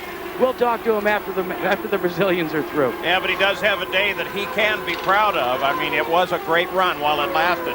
Al Unser Jr., leader of the race, has now completed 143 laps. Another man who can be proud of this day is Parker Johnstone. Gary Gerald? Well, indeed, he can be very proud. I know it's disappointing to be on this side of the pit wall. We were down there and saw that they were having a problem with the upright and the right rear, but you also had a very close call on the racetrack when there was a failure. Well, we really did. God was looking over us today because I had just gone under Eddie Cheever on the entry of turn 3, and the right rear upright failed and snapped me sideways, and I'm just very thankful I didn't get into Eddie. And it was so bad I couldn't even make it back to the pit lane. We circled around, came in, lost all the brakes. The guys on the Motorola Cellular, Firestone, Honda Renard crew from Comtech Racing did a great job. All that Daytona experience paid off. They got the upright change. I went back out. Once again, the fastest car on the racetrack, which is a tribute to them. But the damage from the upright had damaged the brakes. And when I came in for my stop, the pedal went to the floor. And thankfully, we didn't go into the Penske crew. And unfortunately, was into a fantastic oval debut. I learned a lot, and it looks like Andre and the Tasman guys were doing a great job or have just retired as well. And I tell you, Honda's day is coming. It's just not today. Well, he may be a rookie here in the ovals, but he got all the sponsors, he got all the teams. We're happy you're all right. Thanks, Parker. Thank you very much. And I got to tell you, thanks to Team Penske, to Rick Mears, Al Sr., and Al Jr. for all their coaching. What a fantastic weekend for us. Thanks, guys. Let's go to Jack. Well, Gary, let's try and get it in English from Andre Ribeiro this time. Andre, what happened? We had some electrical problems. The wires did burn, and we had to stop. We did try to come back, but then we realized it was not possible. Describe the emotional roller coaster that you just endured over maybe the last 5 minutes. Well, I think we had a fantastic car. The LCI Honda car was just so much ahead of everybody else. For me, it was very easy because I was just cruising. Thanks very much, Honda, Firestone, and of course, Tasman, LCI. It was incredible feeling. Unfortunately, we had to stop a little bit early. And we understand now, gentlemen, that Bobby Rahall's got some problems. Back to you. Yeah, Jack, the man with the most experience in this race, 14 races, starting more than any other, was running 8th. Suddenly slowed down. He stopped only 12 laps ago, so certainly unscheduled, and he's shut the engine down already. Nothing changes on the course. Unser Jr., Pruitt, Eddie Cheever, Adrian Fernandez, and Eliseo Salazar, the top 5. Gary Gerald is now in the Rahal pits. Well, I think it's the 4th one that I can be aware of this afternoon. It's a right rear wheel bearing once again, and we're seeing this now all too familiar scene of the crew working on the upright at the right rear. This time it's Bobby Rahal, second in points and up there challenging. He wants to stay out there. He wants to try to track down and gain points on Villeneuve. Gary, this time it's a Lola. We've seen most of that problem hit the Renard, so this is something new. I was just going to remind you that, Sam. They're all having problems except the Penske so far. 100 laps to go yet with these failures. 19 cars running. Buddy Lazier is still in the pits. They're working on his car, and they're working on Bobby Rahal's car. Another thing you want to keep in mind, if you're wondering, we have a spin out and an accidental. And it's Hiro Matsushita. Took a spin up in 4. And doesn't look like he touched anything. Looks like he just had a right rear go and got down on the grass. But he's kicked a lot of debris up on the track, dirt and gravel. So they're yellow. First time, very long time. This race has been running at a record pace, fastest 500 ever, 194 miles an hour. 5 miles an hour than the record set here in 1990 by Al Unser Jr. Boy, look at all the grass that he tore up. So Hiro Matsushita brings out the yellow flag at the 150th lap. Just lost it coming off of 4 and didn't touch anything, so maybe he'll get her back into the fight. We'll be back. Back under a full course caution, the leader of the race, Al Unser Jr. And under this caution, though, Al Unser Jr. comes into the pits, and that gives Scott Pruitt the lead. It's a great way to see a race hanging overhead and watching the race from the Goodyear blimp. It's the Spirit of Akron floating over this circuit here.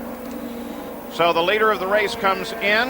Al Unser Jr. makes his stop. Scott Pruitt picks up the lead under the yellow for Hiro Matsushita, who looks like he just had a problem with the right rear that caused him to come out of control.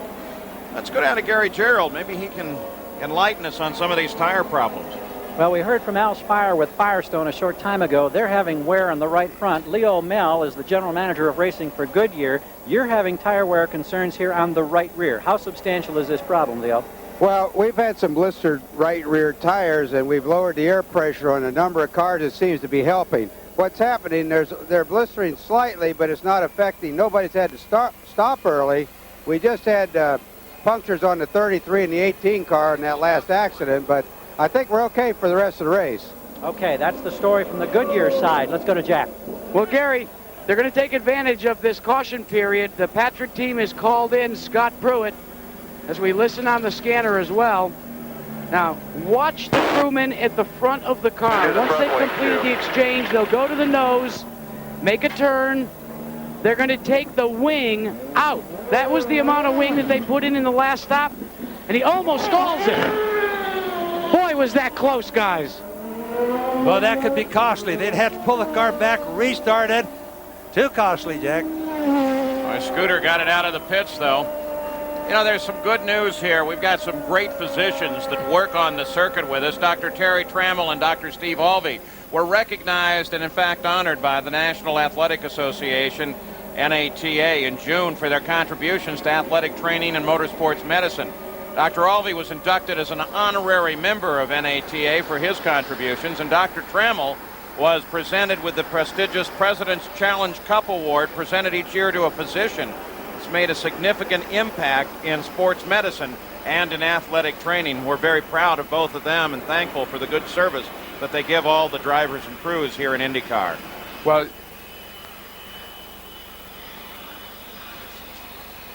one of the interesting things about the coverage, too, while we stay under this yellow, is the international coverage. This goes from these satellites up globally and in many, many different languages.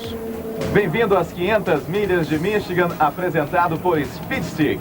Добро пожаловать на 500-мильную гонку в Мичигане, которую представляет фирма Speedstick. Bienvenidos a la carrera de Michigan 500, presentada por Speedstick. And we welcome you, too, to the Michigan 500 presented by Speedstick. ESPN International sending those signals all over the world. So it is a full course caution, the only way they do it on an oval. And look back there behind the grandstand as we push in. That's the TV compound where they control this race from. Look at all those trucks and look at all those satellite dishes. All fully air conditioned down there. Incredible comfort, of course, everybody works in. Sam, it's air conditioned where we sit too, and it isn't too bad right It sure here. isn't on the stands. You see the people sweltering on the lower right of that screen. Biggest crowd we've seen in a long time. So as we ride with Stefan Johansson, we remind you that in 2 weeks there is more IndyCar action here on ABC as the IndyCar's best head off to the road course at the Mid-Ohio Sports Car Course. Defending champion Al Unser Jr. challenges the field at the Miller Genuine Draft 200. That's Sunday, August 13th here on ABC Sports. Hiro had a problem. Gary, he's with you? He is indeed. Hiro, are you all right? I saw them taping your wrist here. Was there any injury at all or any physical problems? No, I'm okay. That just taping for wrist, protect the wrist. Now, what happened with that rear tire? Was it a puncture and get into the under tray or the underwing? I believe it's the tire got a puncture. It happened coming out from the downfall. I was super lucky. Well, indeed you were. We're glad you're all right. The best part of this day for Hero right now is the fact that he's standing right here by the ice. He's about to dive into it. I wish I could, too. Let's go back to Paul. Yeah, stay out of there, Gary. It belongs to him. Parker Johnstone, after he's out of the race, has been kind enough to join us on a headset, can watch the coverage here as well. Parker, we've seen these problems with the right rears. What do you think's happening there? Well, Paul, I'm very surprised. We did a lot of testing down in Texas World Speedway and also in Michigan prior to this race in 95 to 100 degree heat. We had a problem with one upright very early on in our testing. We corrected that problem, and I'm very surprised to see the failures we're seeing today on these Renards. Well, we should head back to green flag at the conclusion of this lap, so stay with us, Parker, and jump in any time if you would. Al Unser Jr. will lead Scott Pruitt and Eddie Cheever to the green. Well, Cheever is staying in this thing. AJ's playing some tactics here today. Back up to full speed. And keep in mind, little Al had about a 20-second lead. Now they're all closed up on him. Parker, look at those guys. Can you believe you were out there with them just a few minutes ago? Well, I tell you, once you get in the car, the whole world changes, and as well as the track's holding up today, and as good as our Motorola Sailor car was, we could drive low, middle, high. Those guys are having a great time out there, but they're also balancing the risk every single lap with potential gain or loss. So now the field spreads out. Al Unser Jr., Scott Pruitt are the fight at the front. Eddie Cheever there as well. Go on board with Adrian Fernandez. He runs in fourth place. Plenty of traffic ahead. Everybody except the guys in the front are really picking up a big draft right now. We'll just ride with Adrian.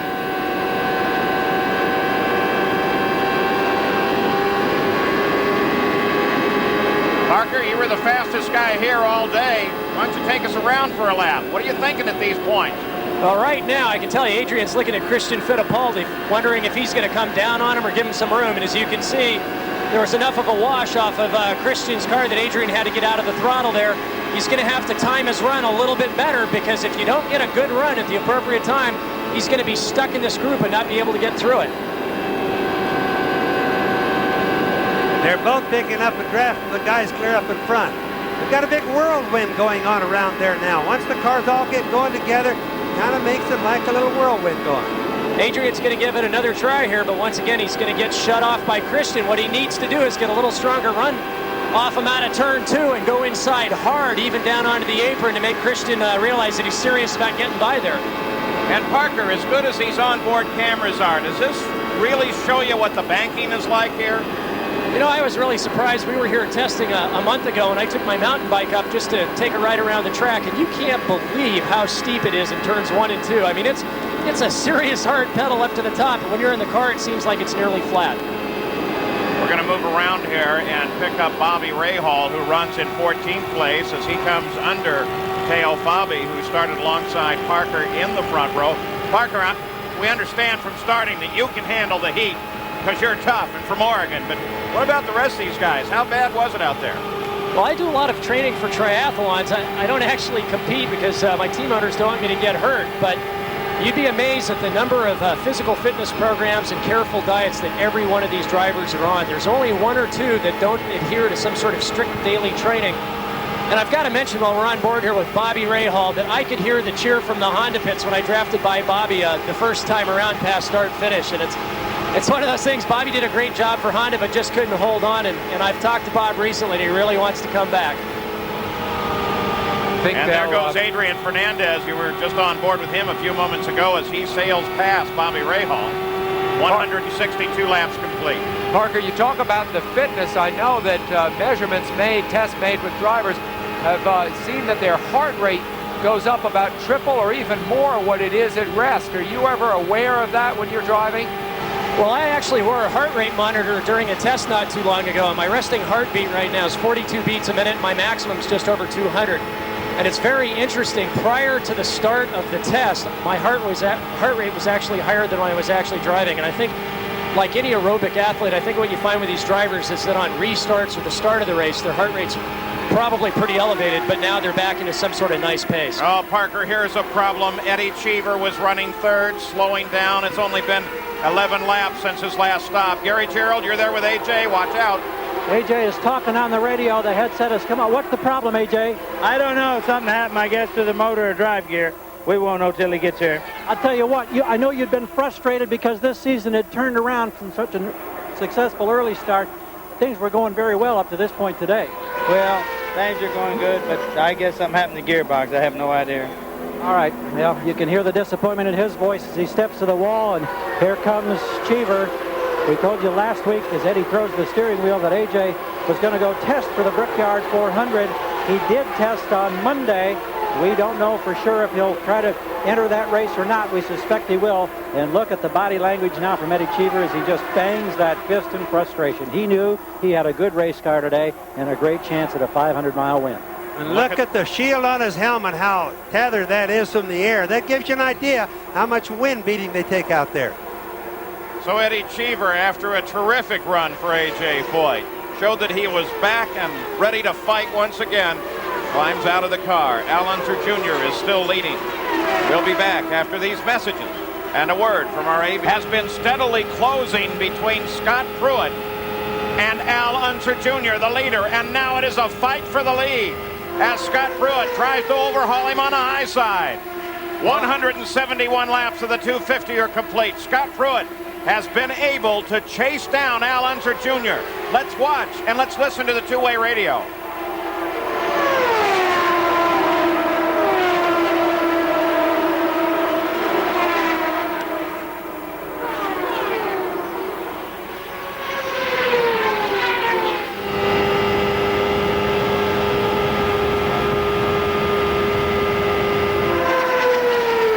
Johnstone, you continue to watch. This is a super little duel. Scooter really moved up on him. He really did, and what you're seeing is a classic drafting duel, just like we've seen in stock cars recently. And this is, now that they've resurfaced MIS, what a great place, what a great battle. Scotty's going high, Al's got the low line.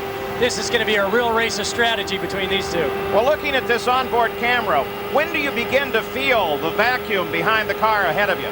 Scott's definitely got it now. He's just got to get his timing right so that he can pull up at Little Al at just the right time to duck underneath him, either at the entry of 1 or turn 3. He's definitely got the toe now, and if he times this right, he might be able to get in underneath him.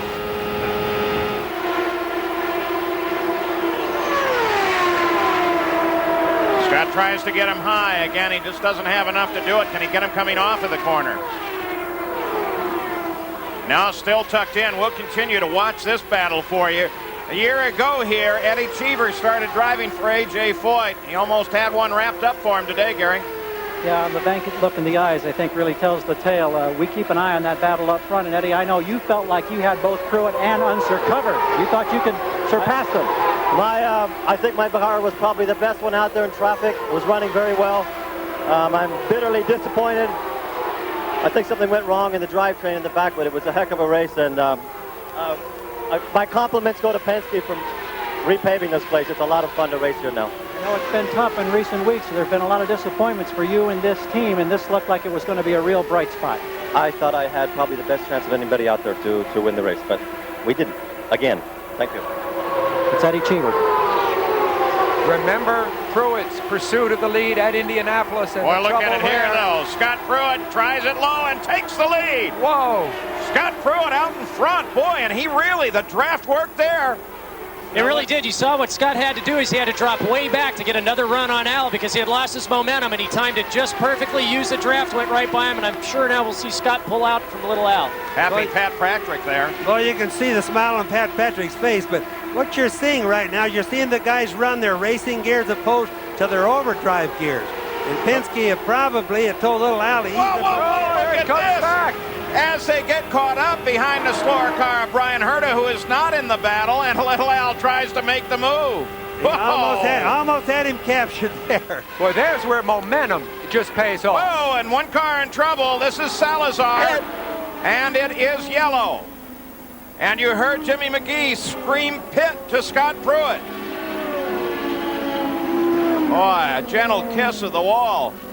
And you can see water running out from under that car right there. Look at the number 7, the water running down. Probably water, not fuel. It's probably what caused him to spin. Probably broke a radiator or a hose or something like that. So here is Scott Pruitt in.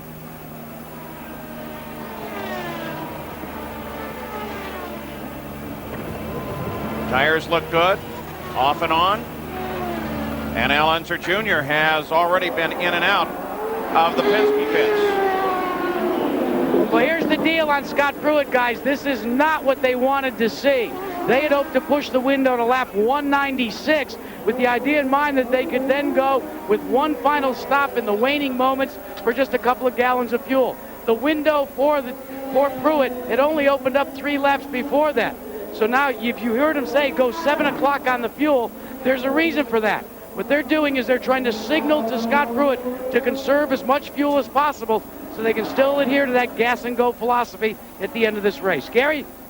Well, we're down here in the Penske pit. Jerry Breon, who's the tire man for Team Penske on Al Unser Jr.'s car, checking now the measurements as the tire that came off. No signs of wear whatsoever. We had checked with him just a few minutes ago, and he said that on the previous stop, they did have one very small blister. It did not impact the wear of the tire at all or the performance of the car. So Breon and the crew talk. They plat more tire strategy. Roger Penske, of course, is on the wall in that familiar pose just a few feet away.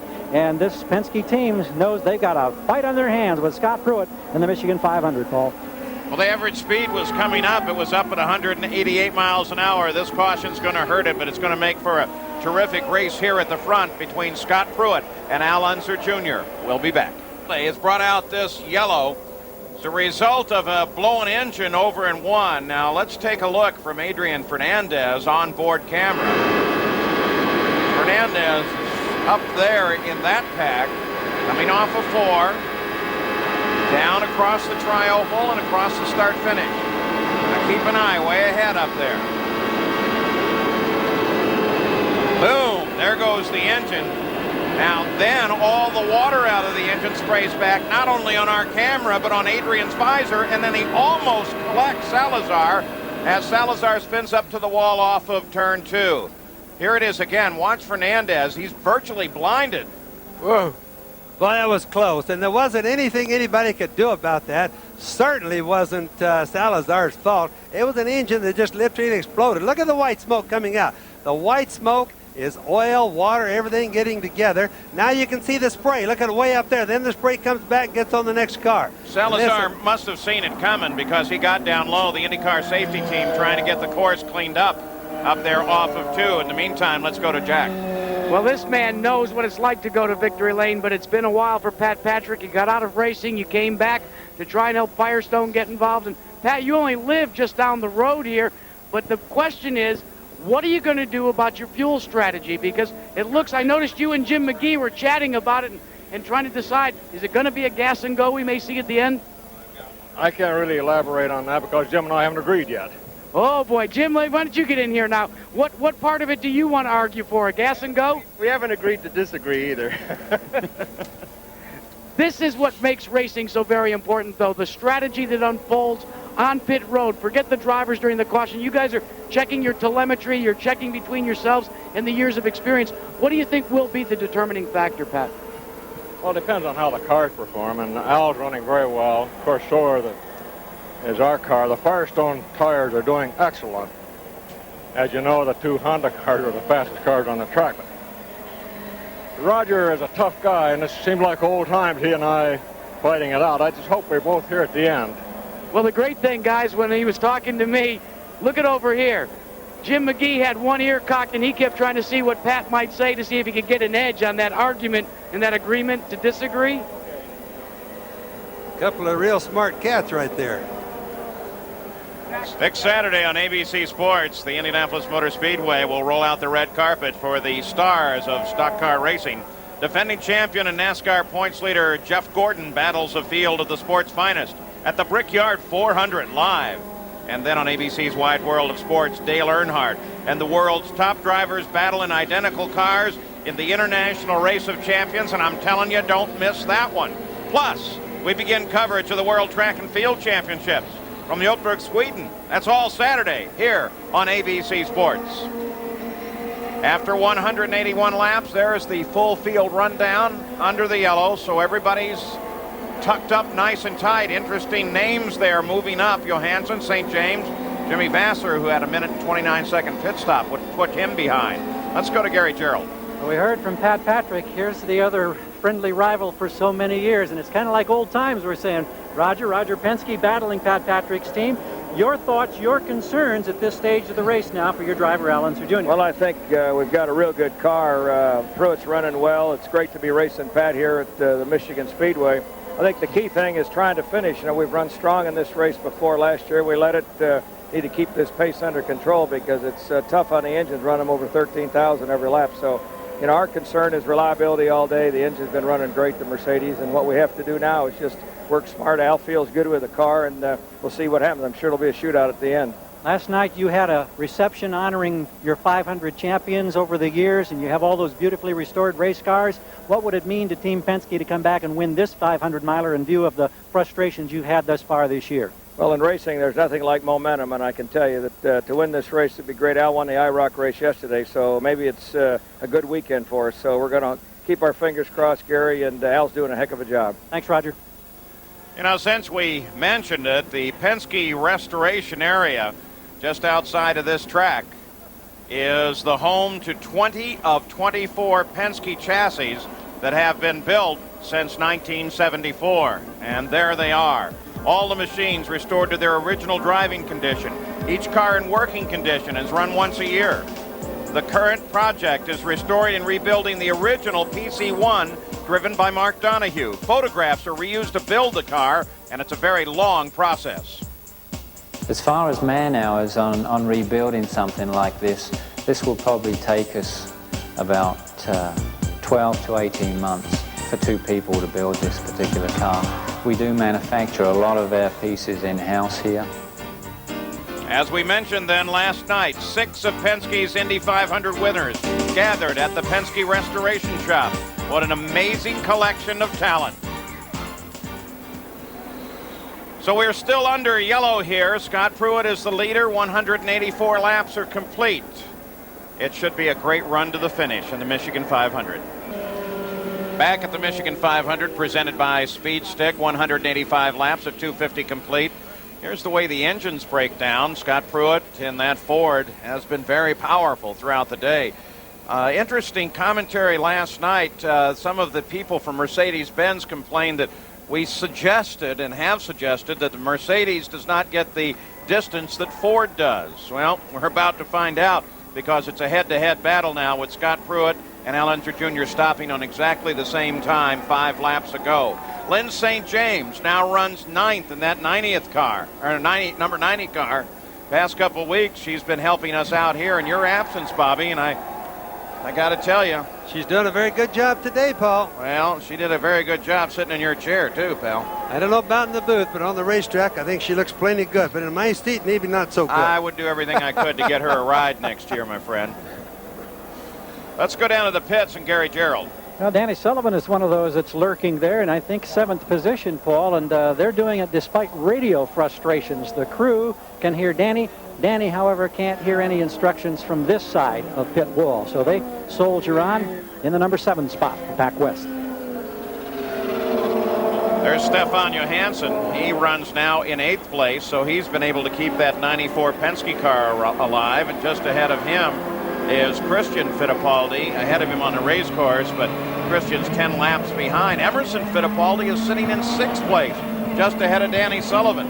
I just looked out and counted 17 cars left running right now, and we're really going to have a trophy dash to the end, it looks like. One more fuel stop. It's going to be a fierce one. The yellow flag is still out. This is one of the few tracks, or not one of the few. Last week was the only track that we don't have the EDS computer scoring system.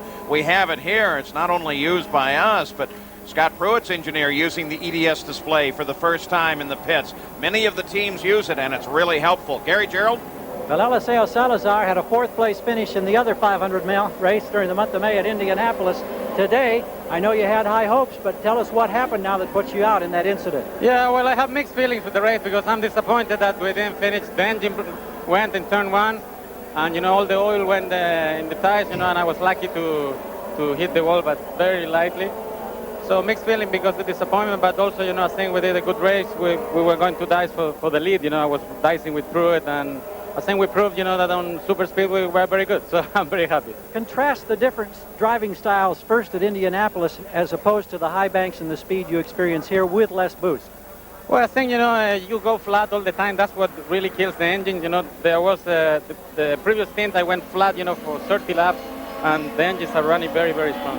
Well, we're about to go green. Thank you.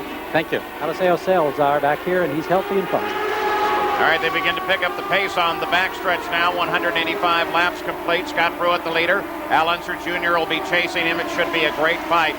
Interesting battle of contrasts here. Engines, Ford and Pruitt. Mercedes-Benz in Al Unser Jr.'s Firestone tires on Scott Pruitt. Al Unser Jr. shot with Goodyear.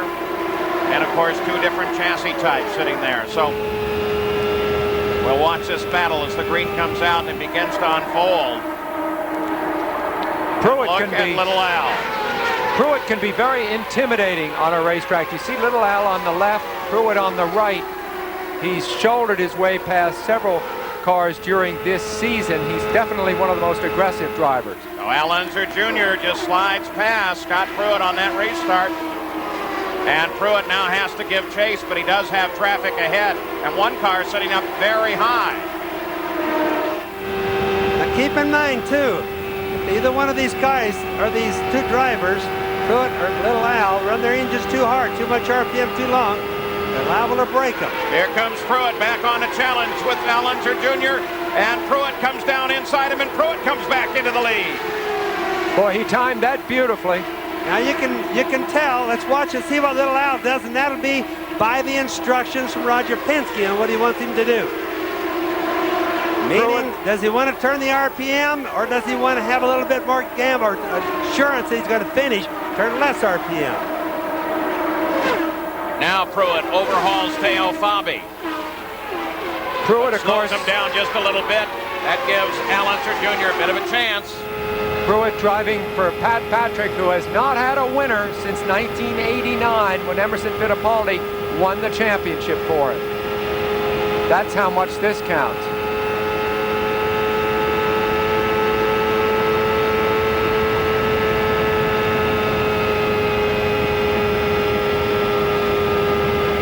It's almost a shame that you can't see how much banking from the camera's ball as there really is. It's really a steep place that we just went through there. Parker had a great example of that, riding his mountain bike up it, finding how steep it was. Just try walking up that in loafers or something. There's DeFerrin, and of course Pruitt and DeFerrin came together in the last laps of the race just last week. So to see them this close, they almost came to blows physically after that incident. So there's a lot gone down between these two men just in this last week.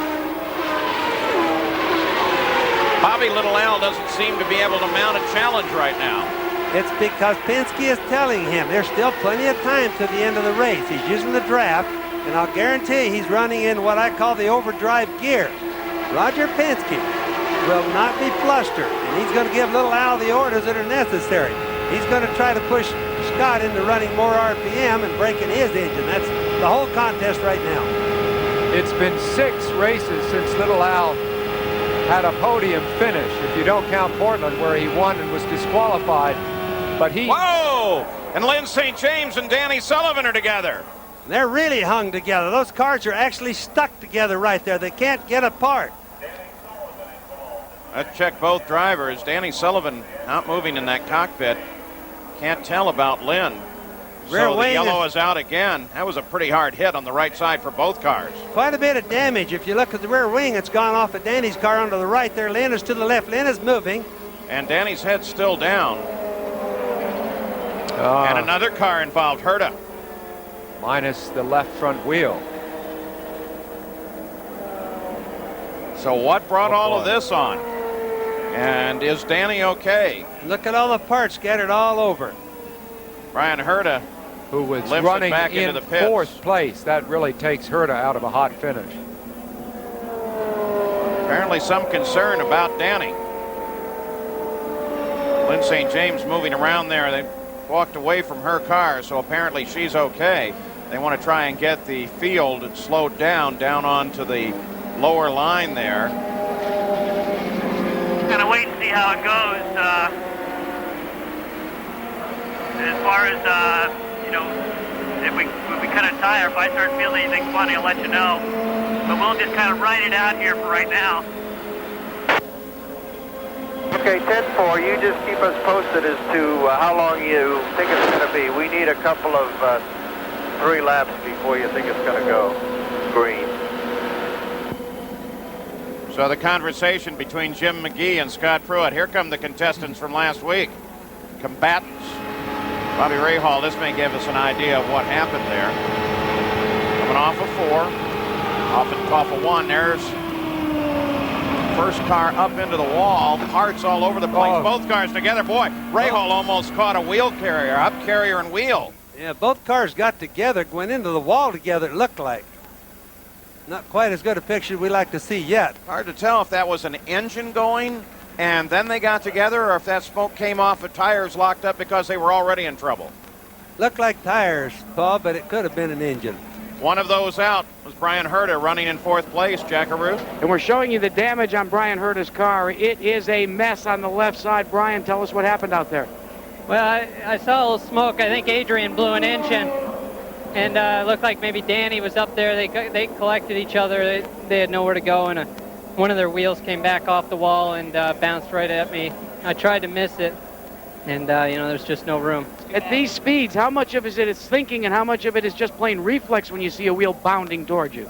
Well, that's all reflex there.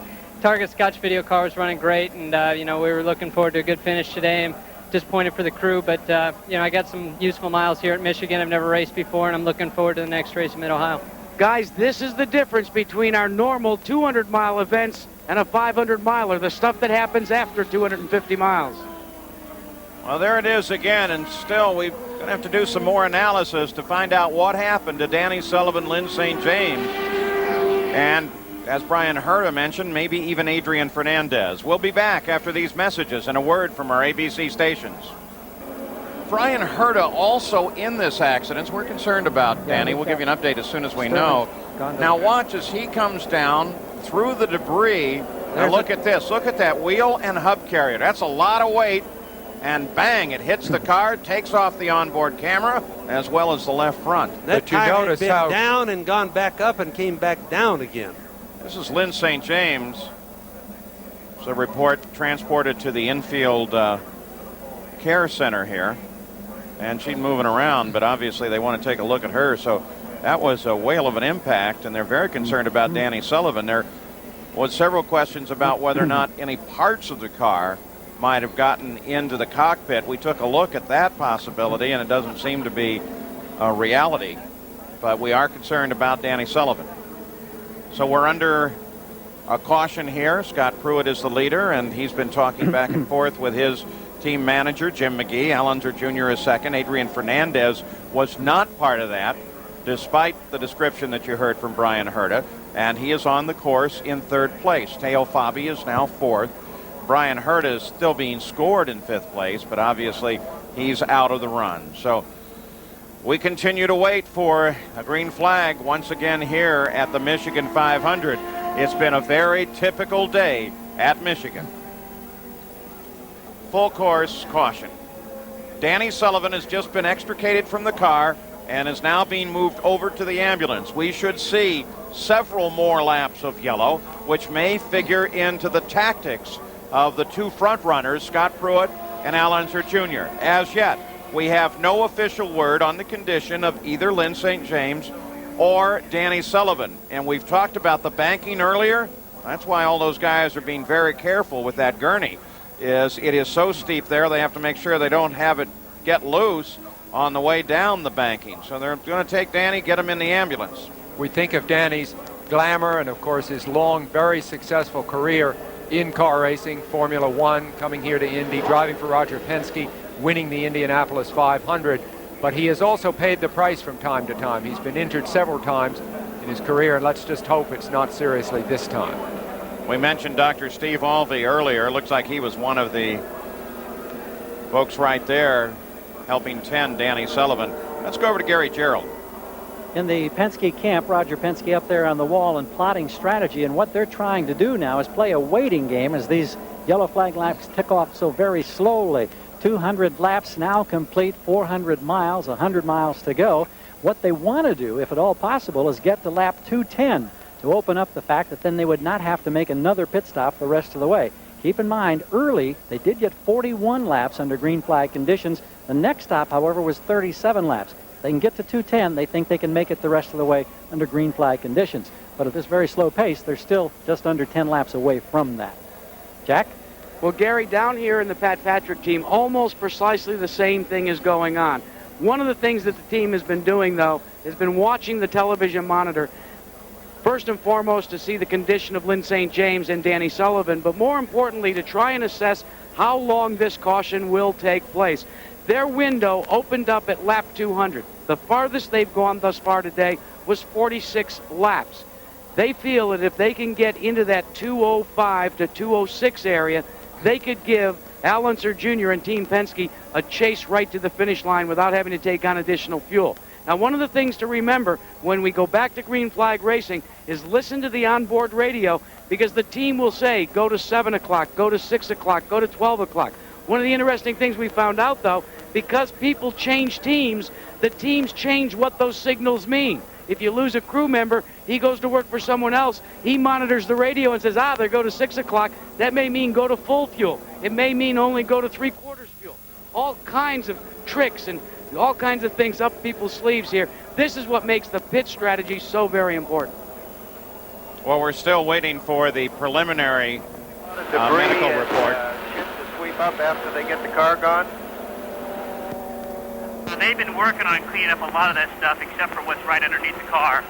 It looks like there's oil and water and such, so it's probably going to be, another little bit. I can't see until they get the car up off the ground how much crap's underneath it. So that's Scooter talking with Jim McGee as they try to anticipate when this caution period will be over and when they will be able to do their final stops. We'll be back. Back at the Michigan 500 after 200 laps, 12 cars out of the race, 14 still running. Scott Pruitt the leader, the average way down now with 5 caution periods, 8 leader changes, 8 different leaders, 16 changes. Cars out of the race, well, fairly extensive. Attrition here is always a factor. Guerrero, Andretti, Raul Boesel, Paul Tracy, Parker Johnstone, Andre Ribeiro, Hiro Matsushita with that accident, Eddie Cheever with the transmission, Eliseo Salazar had the engine go and then got up close to the wall, didn't quite touch it. Lyn St. James, Danny Sullivan, and Brian Herta in the incident that has created this caution period. And as we take a look at the full field rundown, Adrian Fernandez up there looking good. Scott Pruitt and Al Unser Jr.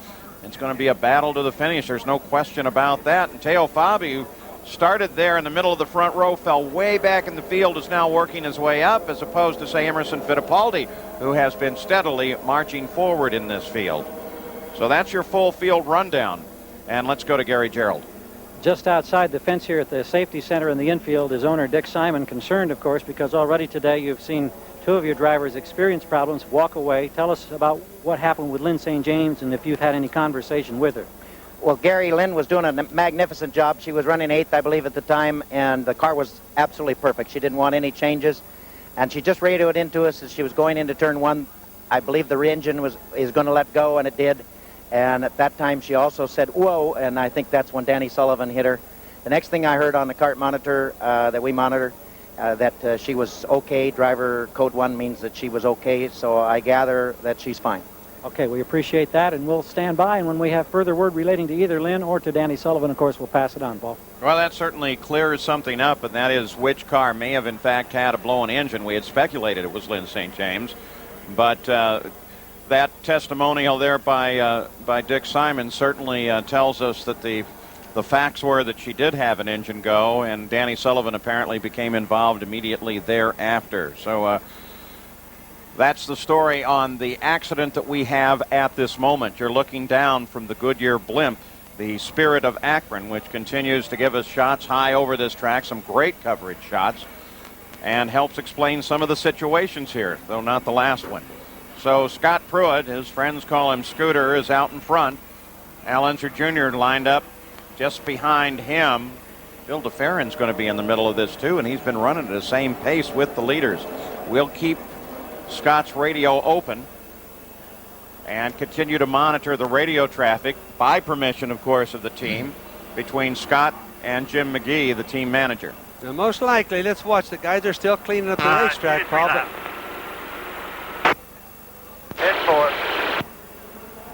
But both of these guys are probably going to come in. There's the mess that's still on the track. Now just watch. Both Pruitt and Little Al are waiting to come in the last minute that they can go, because they'd like to get as close to the end of the race on this last stop. We think they can do about approximately 40 to 43 laps on a full load of fuel. And Jack Arute, Adrian Fernandez looking pretty good with 45 laps to go. And you know, we talk about the good old days. Let's talk about Rick Gallis as well. He's put an ace face up on the deck here as well, because he is going to call his third place driver onto pit road first of the leaders, thinking that maybe track position will help him just a little bit. They really feel like they have a chance to win this race.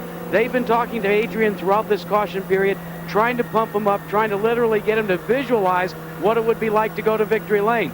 It's a little bit of cat and mouse down on pit road right now, guys. Everybody's monitoring everybody else, trying to see what's going to happen. Adrian's coming in right now. Exactly. So this is the first roll of the dice. Fernandez will be the first, and now the conversation will pick up with Pruitt and Al Unser. They'll have to determine, based on what Fernandez has done, whether they want to come in. Now, the word I just got, as far as Scott Pruitt is concerned, they're going to stick close to their original plan and come in on 207 or 208. That's next time around or thereafter. Exactly. This is the 206th lap, still under caution. So Adrian has his fuel, and he'll rejoin the pack. There's still some dust on the course out there from the accident, so it's a little bit longer for the cleanup. Fernandez had a weak early part of the season, but he has come on extremely strong in the last half dozen races with a couple of sixth places, a 7th and 8th, the 12th last week. He had trouble right at the end, but this man is very competitive at this point in the season. All right, let's listen to Scott Pruitt and Jim McGee. That's the fuel at 12 o'clock now, so when you leave, you're in good shape. Be pitting this lap then, right? Lap, and then it's going to go green right after this lap, so you've got to get out and get to the end of the field. So put it at 12 o'clock, the fuel. Remember that voice of Jim McGee. He masterminded. You want to make sure you reset your meter. You got a clean pit in. And there he goes, second card late, Jack Arute, as Scott Pruitt comes in and Al Unser Jr. comes in right behind him. That's the rule. Follow the leader. Jack Arute? Well, and they have run the string as far as they can, because we have gotten the signal, looks like 1 to go before we go back to green. Both cars getting service at this time.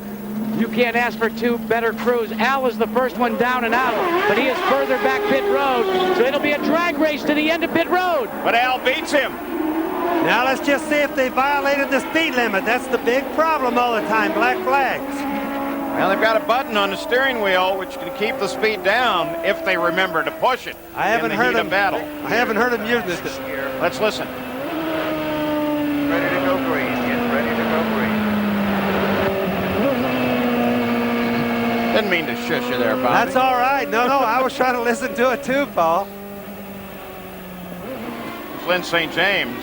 Obviously, she's all right, and that's good news for us. That voice of Jim McGee, remember, he monitored. I used to listen to that a lot of times, Sam. All right, 207 laps. Green flag is already out. Jim McGee gives them the word. And back in the pack now is where that battle will develop. Adrian Fernandez would be the leader right now. No, I don't think so. I think he's in third on the same lap. He may be about to go down a lap. It makes no difference now, because Little Al just gone by him, whether he was on the same lap or a lap down, but I do think he was a lap down with you, Paul. Al Unser Jr. tries to pull away from Scott Pruitt. Battle in the closing laps of the Michigan 500. Adrian drifts up. Scott comes down. They almost get together. Not only going to be a contest of speed, but a contest between the Ford and the Mercedes. Not only in speed, but the mileage. It's going to be close for both of them, is my guess. It's going to be incredibly close. They stopped 6 laps ago. The 203rd lap. All green laps. We think that they'll go about 40 to 42 laps. Well, you want to do that math, it doesn't sound like they're going to make it. Well, they might. They had a little bit of yellow there, Paul, and they're going to run them lean. They're probably going to run them in high gears. Both of them are in the same problem. Well, wait a minute. You run an engine lean in temperatures. One of the pits was reporting 102 degrees down there. You lean the engine down, and now what's going to happen? Well, it might blow it, but these guys gamble a lot. Remember, winning is the only thing that's important. Remember, side by side down the backstretch with Emerson Fittipaldi. Remember Pruitt's desperate bid at Indianapolis, the last laps. He ran into oil there, crashed. He was bitterly disappointed, in tears at the end of that. He has slumped a little bit since then. They had a great early part of the season. This is the best he has done for some time. This is the big one, and he could win it. Well, I looked down, looked up, saw that Penske car there. Let's get an update on Danny Sullivan. Finally, here's Gary Gerald. Well, we had a chance to talk with Paul Harkus, who works on the crew for Danny, who was over here at the safety center very concerned. He's headed back to the pits now. He said Danny was complaining of pain in the foot, the knee, and the pelvis, and there are plans to air evacuate him to Foot Hospital, I believe, in nearby Jackson, Michigan. So they'll, of course, undergo observation and further testing and so forth. That's the information we have from Paul Harkus at this point with the team. Well, we were worried about head damage. That's what worried us most. So in a lot of ways, all of that kind of damage sounds better to us. Thank you, Gary. Well, and let's emphasize that that's Paul Harkis's description. We still don't have a medical description from IndyCar. 38 laps to go. Danny had been contemplating retirement of a sort, so this comes at a very tough time decision-making wise for him. Emerson Fittipaldi held Pruitt up there a little bit. And for one lap, he came around 0.6 behind and then 67 hundredths behind. So he dropped back just a little bit. Little teamwork, maybe. I think Emma would naturally try to help his teammate as much as he could. But this racetrack, being newly paved again, the grooves are all over the place. So there's ample place to pass here no matter where you are on the track. Pruitt 1.5 seconds back. Pruitt, of course, has never won an IndyCar race. Al Unser Jr. has won 28, including races here. Let's also keep in mind that if either one of these two drivers, Little Al's in the front, Pruitt right behind him, both look like kind of white on the screen there. Both of them, if they really, really, really run them hard, stand a good chance of breaking between now and the end. Good set of corners for Pruitt. He closes in. He's 1.1 back now. Good situation with Goodyear's incredible win streak, over 300 races consecutively on the line. Obviously right now as Pruitt pursues in his Firestone shot car. That's on the line. All right, here's what we have from IndyCar thus far on Danny Sullivan. He has injuries. They're not defined, but he is conscious. That's all we have on Danny Sullivan from IndyCar officials at this moment. Let's go to Jack Arute. Well, here's the story on Scott Pruitt. They are going to have to conserve fuel and conserve it in a big way. The telemetry and the hand figuring have given them the following. They need to average 2.147 miles per gallon in order to go the 250 lap distance here without coming into the pits again. Well, Jack, he's trying to position himself to pick up a draft, that's for sure. No, Sam, he's got a draft. He's had a draft since they threw the green. Yeah, but is that another way to save mileage? It is. In fact, that's what I was trying to interrupt you to tell you. Scott's gaining on this. I would disagree with Penske's or Little Al's theory. Little Al should be trying to run back and get the advantage of the draft helping the fuel mileage. What happens if you get a good enough draft, you can put it into the overdrive gear and go as fast as you would in your racing gear? Yeah, I think Pruitt used a little of his fuel to close up enough so that he could use the draft. Don't you, Bobby? Good tactic. He's got a good draft right now. That's a beauty right Little there. Al on the other side of the coin is cutting clean air all the way. He's having to run more power or more throttle to run the same speed. What would you do if you were sitting in Little Al's car? Would you back out and let Pruitt around you?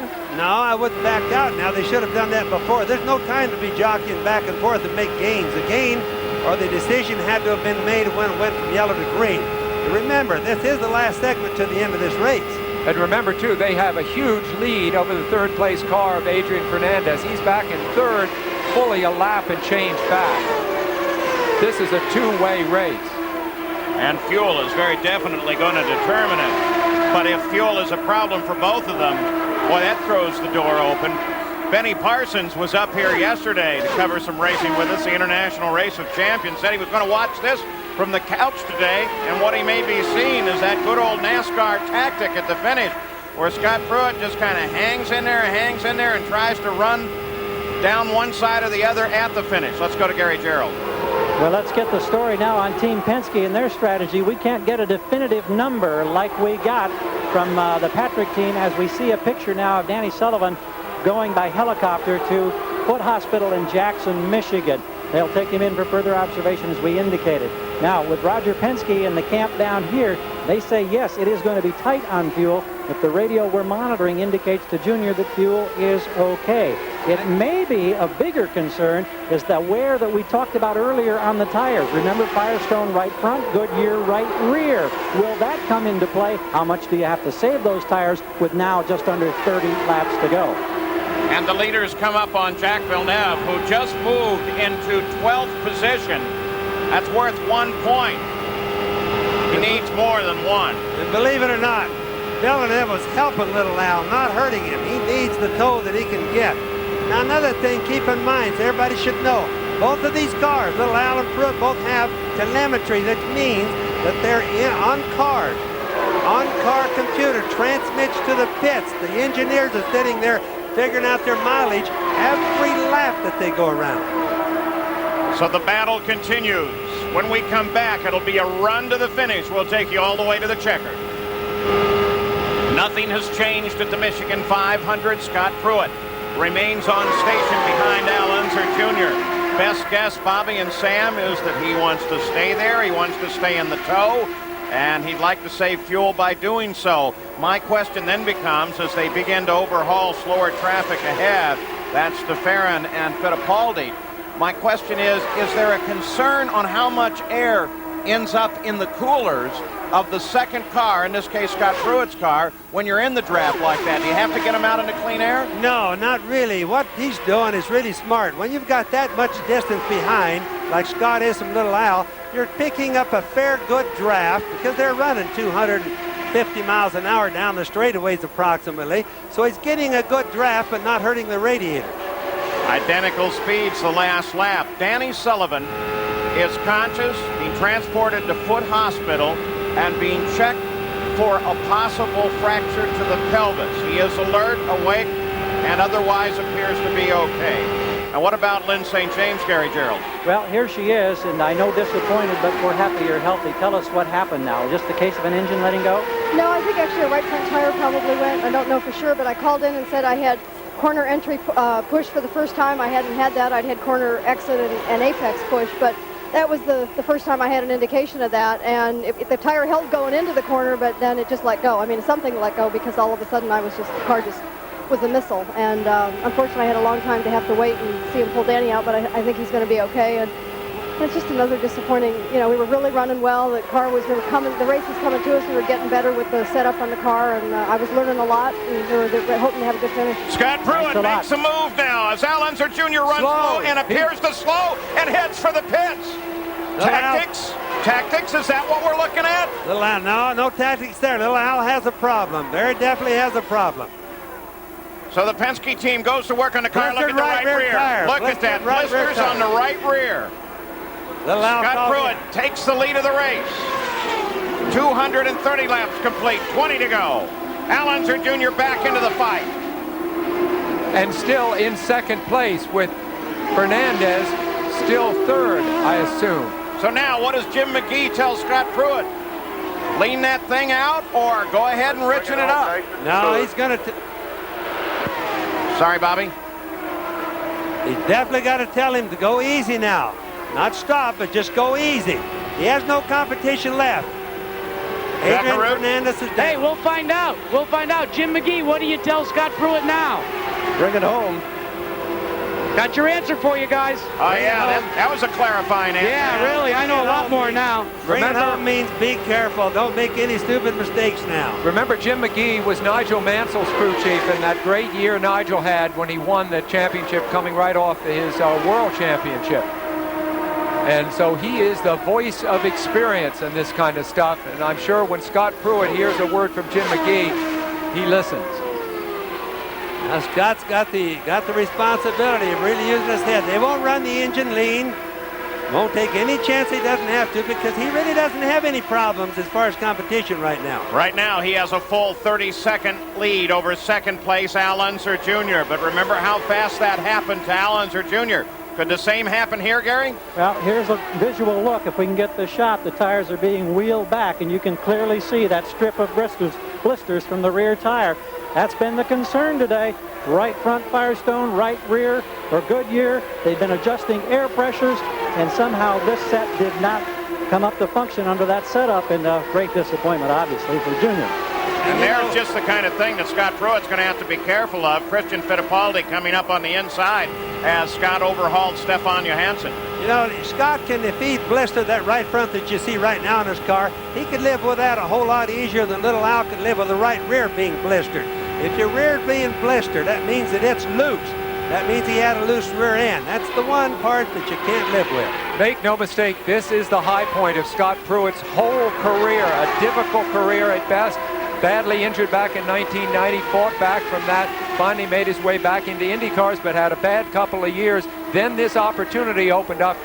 Began the season so successfully, then mid-season frustration. This could put all that behind him. This is the greatest moment so far of his career if he can keep it together. Nobody else in contact, no other battles on the race course. Christian Fittipaldi running down there low behind Scott. He is in 10th place.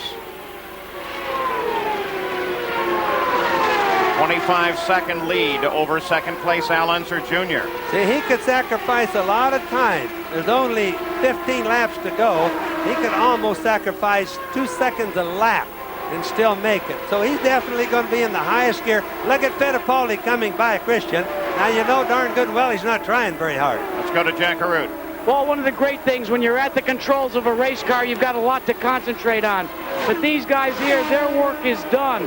Right now, butterflies have become bullets in their bellies because they can't do anything to win or lose this race right now. It's all up to their driver, Scott Pruitt. And many of the crewmen on Pat Patrick's team are very much alone with their thoughts right now. Nice and easy, Scott. Nice and easy. We're in good shape. Take it nice and easy. There's another unseen team that's sitting there tensely, which is the Firestone team, waiting to break that long Goodyear streak should Pruitt manage to bring this one home. Yellow, yellow, Yellow. yellow. Car into the wall and into the wall big time. Zampedri. And DeFerrin locks him up to get past it, but Zampedri throws the steering wheel out, so apparently he's okay. The question now is going to be, how long will it take to make repairs? And what it does do is closes up the 23-second gap between Scott Pruitt and Al Unser Jr. 12 laps to go. Fuel ceases to be an issue. Now this is going to raise the price of poker. Trying to listen to the two-way radios.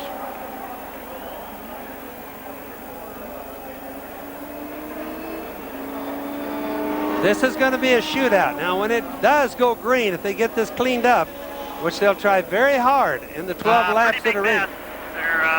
You can probably get a good idea. It didn't look like I ran through anything. I went right down to the inside of the track, got her load. It looks pretty good. It's, this time by, it's going to be about 11 laps to go. Junior's going to come around, so he's going to be in the back of the field. But we're in pretty good shape here. So, while the caution is out, we'll leave for just a moment, and we'll be back. Back at the Michigan 500, under this caution for Alessandro Zampedri.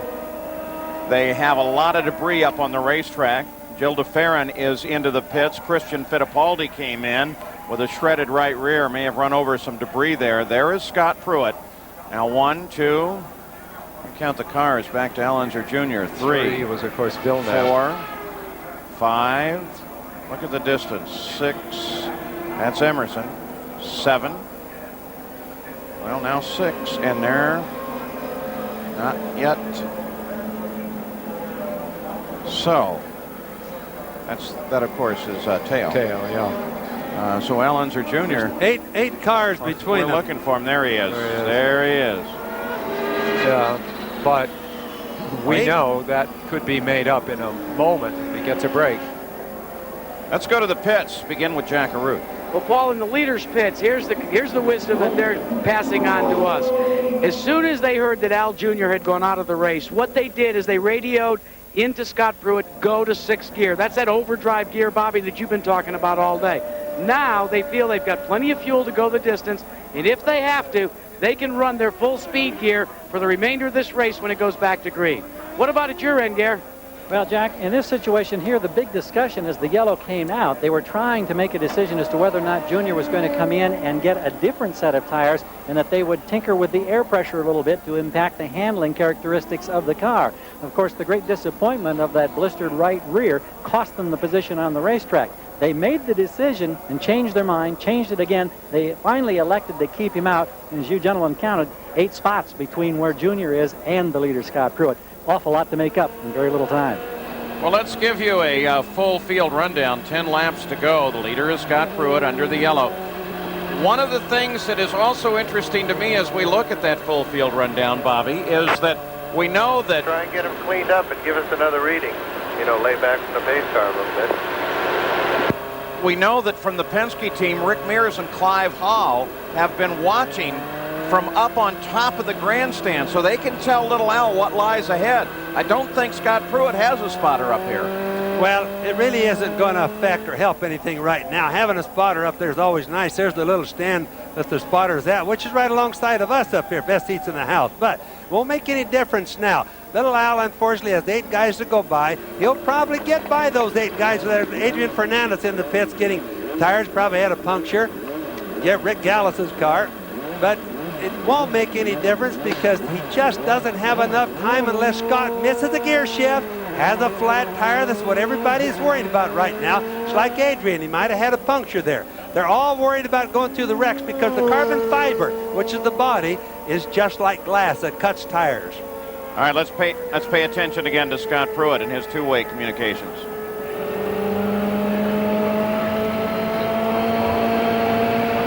He's just working his car back and forth now, feeling to make sure he doesn't have a tire going down. See, the driver can't see the rear tires. He can see them in his mirror, but they don't look like much.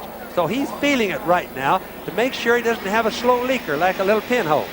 Let's go to Jack. Well, you don't think Team Penske's feeling the heat? You see the crew member walking away down here, all the way down, did a sprint all the way up towards the front of the field to the cars that are between Al Unser Jr. and Scott Pruitt, and began to lobby, and we don't know whether effectively or not, if they would move over and let Al Jr. go to the front and try and race for the lead. Don't know how the lobbying turned out.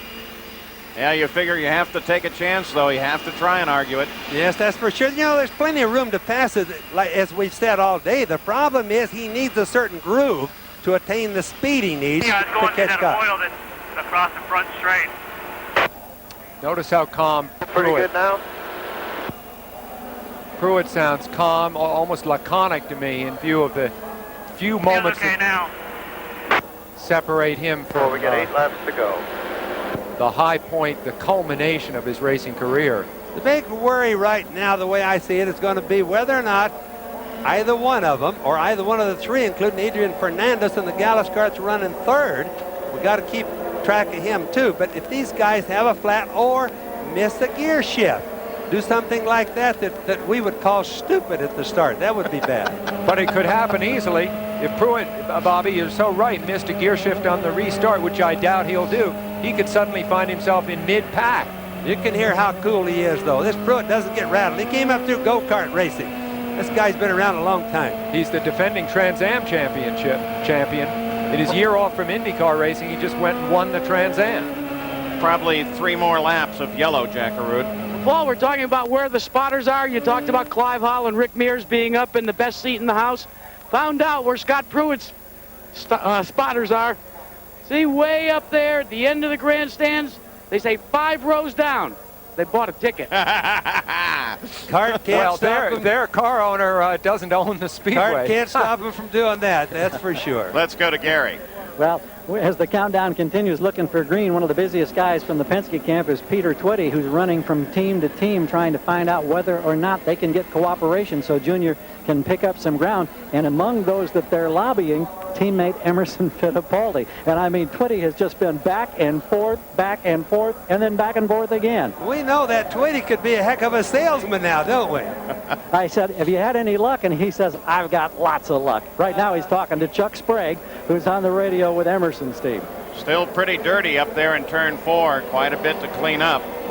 Well, the teams, I think all of them were relieved to see that Penske, who's not the dominant force this year that he had been in the last few years, it's really broken this season open, made it the best season for IndyCar racing in a long time.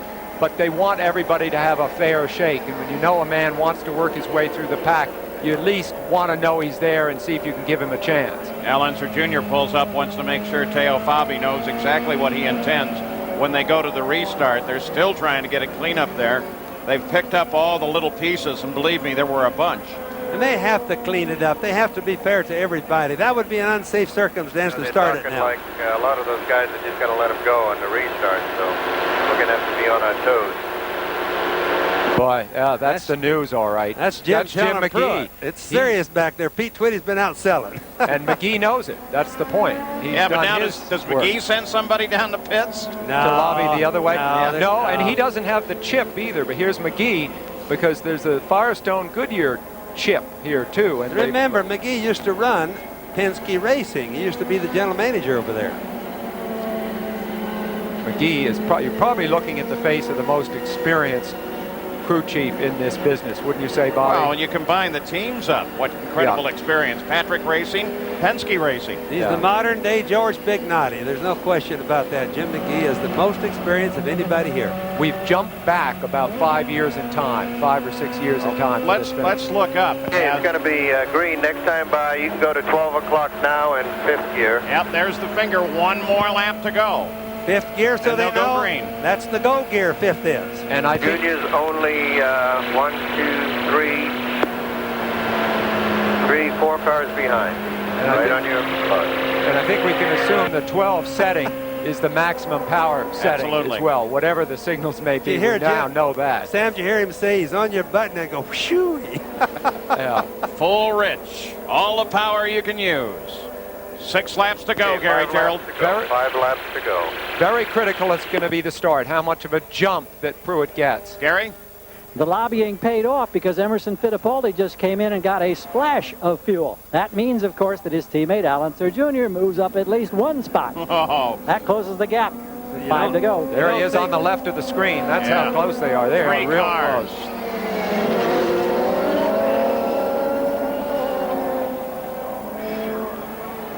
So we're going to have a sprint to the finish. Of course, we're running close to our time limit here. We're going to get the end of the race for you. Don't worry about that. What we may miss is an interview with Scott Pruitt on his first IndyCar win. He has taken that big jump. I knew he'd have to. And he gets the green. All right. That's decisive. The game is Al Unser Jr. He runs high. Christian Fittipaldi overhauls Teo Fabi low. Little Al stays high. So that's 1 car.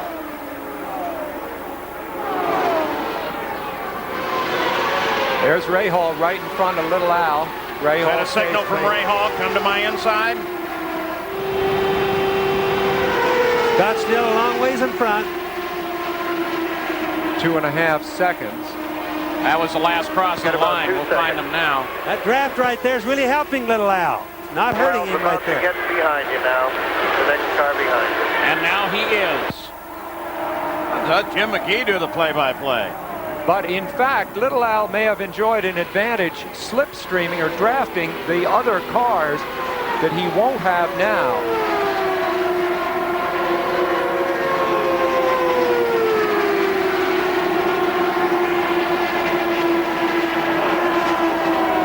Laps to go.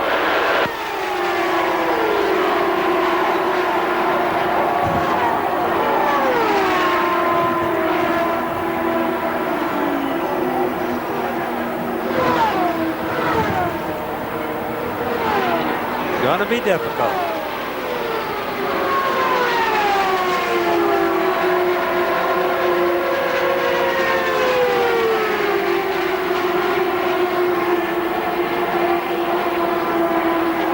Last lap Pruitt, 229 miles an hour. Last lap Unser Jr., 228.4. Gap down to half a second. Delisle's got a big draft now. He's got a really good one.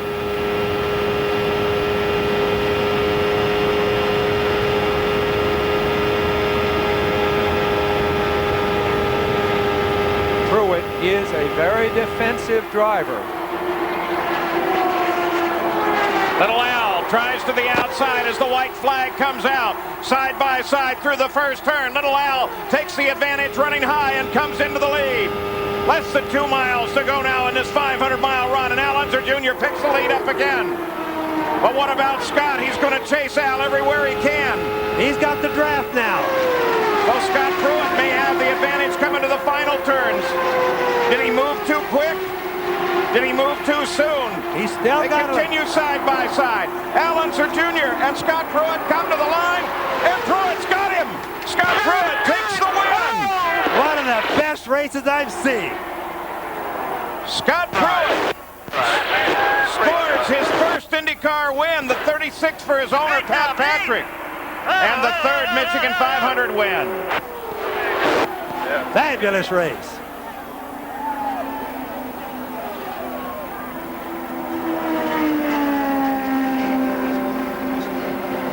So there it is. There was the finish of the race. Scott Pruitt timed it absolutely perfect. For a moment, I thought he'd gone just a little bit too early, but not so. Perfect timing. And Scott Pruitt takes the win by inches here in the Michigan 500. Here's Jack Arute. Well, Jim McGee trying to make his way over to victory lane, and he is so excited. Jim, congratulations.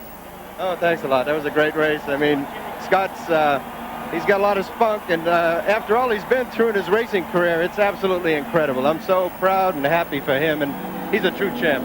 Let's go back up to you.